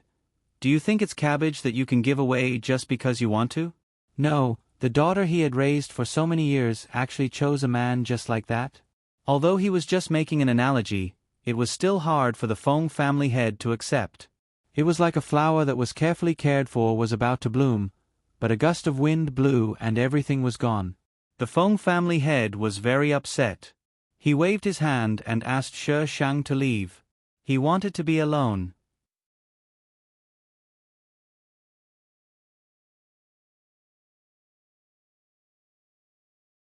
Chapter 779. Feng Qing woke up and found herself locked in a room. The first thing she did was touch her neck. But her neck was empty. There was nothing there. It was gone. Her space was gone. No. Feng Qing looked around in a panic. She moved her body with difficulty and finally found the pendant in the withered grass beside her feet. Seeing the pendant, Feng Qing immediately held it with both hands and put it in front of her chest. Luckily, it was still here. Feng Qing put the pendant back around her neck. The feeling of regaining what she had lost made her forget the pain in her body and where she was. As long as she had space, she still had a chance. Feng Yin Wei. She would never forget this. She would never let them go. Shi Shang heard that Feng Qing had run away on the third day. Her mentor, Wan Quan, had run away with her. To be precise, it was Wan Quan who had gone to save Feng Qing. Feng Qing had run away before the head of the Feng family could punish her. When Feng Qing appeared again, she would definitely be slapped in the face. Shi Shang didn't understand why the head of the Feng family hadn't punished Feng Qing after so many days. If it had been her, she would have King killed long ago. Feng Yin. Shouts could be heard coming from below the building. Shi Shang glanced down. A man was standing below the building and shouting. The servants around him were rushing over and dragging him outside. Feng Yin, come out. Feng Yin, how can you be so vicious? Feng Yin, you be *tish. Shi Shang leaned on the windowsill and watched the man being dragged away. The shouts grew weaker and weaker until they disappeared. The man who followed Feng Qing around was the most anxious one. He seemed to be called Feng Yu. Shi Shang pursed her lips and turned around. A person suddenly appeared in front of her. She instinctively drew her sword. Yin Wei looked at the sword in her hand and praised. Your sword is not bad. Who wants you to praise my sword? Of course, I's sword was not bad. Shi Shang slammed the iron sword on the table beside her and shouted angrily, When did you get here? You're scaring me to death. You're too careless. Lower your head. Flips table. This guy could control space. As long as he restrained his aura, it would be easy for him to not be discovered. Shi Shang stared at him for a few seconds, then walked inside with his sword. I'm just not vigilant against you. I'm honored. Shi Shang snorted. It's good that you know. So, are you going to let me sleep with you? Aren't you afraid that I'll hurt you? Yin Wei was always able to automatically ignore Shi Shang's frivolous words. Her tone was a little probing. Shi Shang turned and asked, Do you know how to do it? Yin Wei shook his head. Why? Shi Shang turned around and took a few steps closer to Yin Wei. Why won't you hurt me? The two of them were very close. If Shi Shang moved forward a little more, he would be able to kiss him. There was always a faint fragrance on his body. It wasn't unpleasant, but it wasn't seductive either. Instead, it had a calming effect. When people got close to him, they could easily calm down. Yin Wei lowered her head slightly and looked at him. She wasn't as flustered and shy as she used to be when Shi Shang got close to her. She was very calm. Because you are. Yin Wei's voice suddenly stopped. He suddenly disappeared in front of Shi Shang. Shi Shang. What did she mean by only finishing her sentence halfway? I'll beat you up if you continue like this. At this moment, hurried footsteps suddenly sounded from outside. Miss. A maid rushed in from outside and said while panting, Miss, something bad happened. Yes, something bad happened. Ai's wife ran away again. Shi Shang's tone was vicious. Who died? The maid was stunned. No one died. No one died. What's wrong with you shouting? As long as they didn't die, she wouldn't shout anything bad. Maid, why did Miss look like she ate explosives? She was so fierce. It's Master Dongfang. What Dongfang and Nanfang? You. The maid swallowed. Your fiancé. Shi Shang was stunned. He slammed the table. I have a fiancé? Where did this fiancé come from? System, we need to talk about life. Yes. The maid nodded. But you and Master Dongfang don't have a marriage contract. It's just a verbal agreement. What happened to Miss? Didn't Miss know about this? A verbal agreement. What fiancé? Don't ruin my reputation. Shi Shang let out a sigh of relief. There was no marriage contract, so this relationship didn't count. This Master Dongfang should be the scum that killed Feng Qingqing before she was reborn. In Feng Qingqing's rebirth, he killed the original Feng Qingqing. That's what everyone said before. The maid was innocent. Miss didn't object before and the family head also acquiesced. Everyone agreed. What is he here for? The scum came for either the female lead or her. She just didn't know why the scum came for the female lead in this life before she was able to frame her. The maid shook her head. She didn't know. Shi Shang walked out with his sword. She wanted to see what this scum came for. The Feng family head was receiving Dongfang Hai in the reception hall. Shi Shang boldly charged in and immediately saw the man sitting below the Feng family head. He was like jade, had a picturesque temperament, gentle features, and a noble elegance when he spoke. Shi Shang. This was a scum? Fuck. Were all scum these days this high? Thinking about it, it was right. If they didn't have this high, how could they confuse others? Xiaoyin. The Feng family head saw Shi Shang charge in and his expression changed. Quickly go back. What is he here for? Shi Shang didn't go back and instead walked in and sat across from Dongfang Hai. Dongfang Hai seemed to be startled, but he quickly recovered and smiled warmly. After not seeing you for a few years, Xiaoyin Mimi has become even more beautiful. Shi Shang bluntly retorted, That's not for you to see. Dongfang Hai. Xiaoyin, don't be rude. The Feng family head scolded. Shi Shang pursed his lips and didn't say anything. It's okay. Xiaoyin is much more lively than before. Dongfang Hai seemed to be a little emotional. Time flies. After not seeing you for a few years, Xiaoyin has changed so much that I almost can't recognize her. The Feng family head's eyes darkened. Shi Shang glanced at Shi Shang. Shi Shang was holding his chin and sizing up Dongfang Hai. His expression was too calm, and the Feng family head couldn't tell what was going on. The Feng family head retracted his gaze and chatted with Dongfang Hai for a while before Dongfang Hai got to the point. Uncle Feng, I'm here today to discuss my marriage with little sister Xiaoyin. Xiaoyin and I aren't young anymore. The elders in the family want us to get engaged first. The Feng family head sighed in his heart. He still came. If it was before, he might not have objected, but now. The state preceptor was there. How could he dare to agree? You're tuning in to the Narrate and Escape YouTube channel.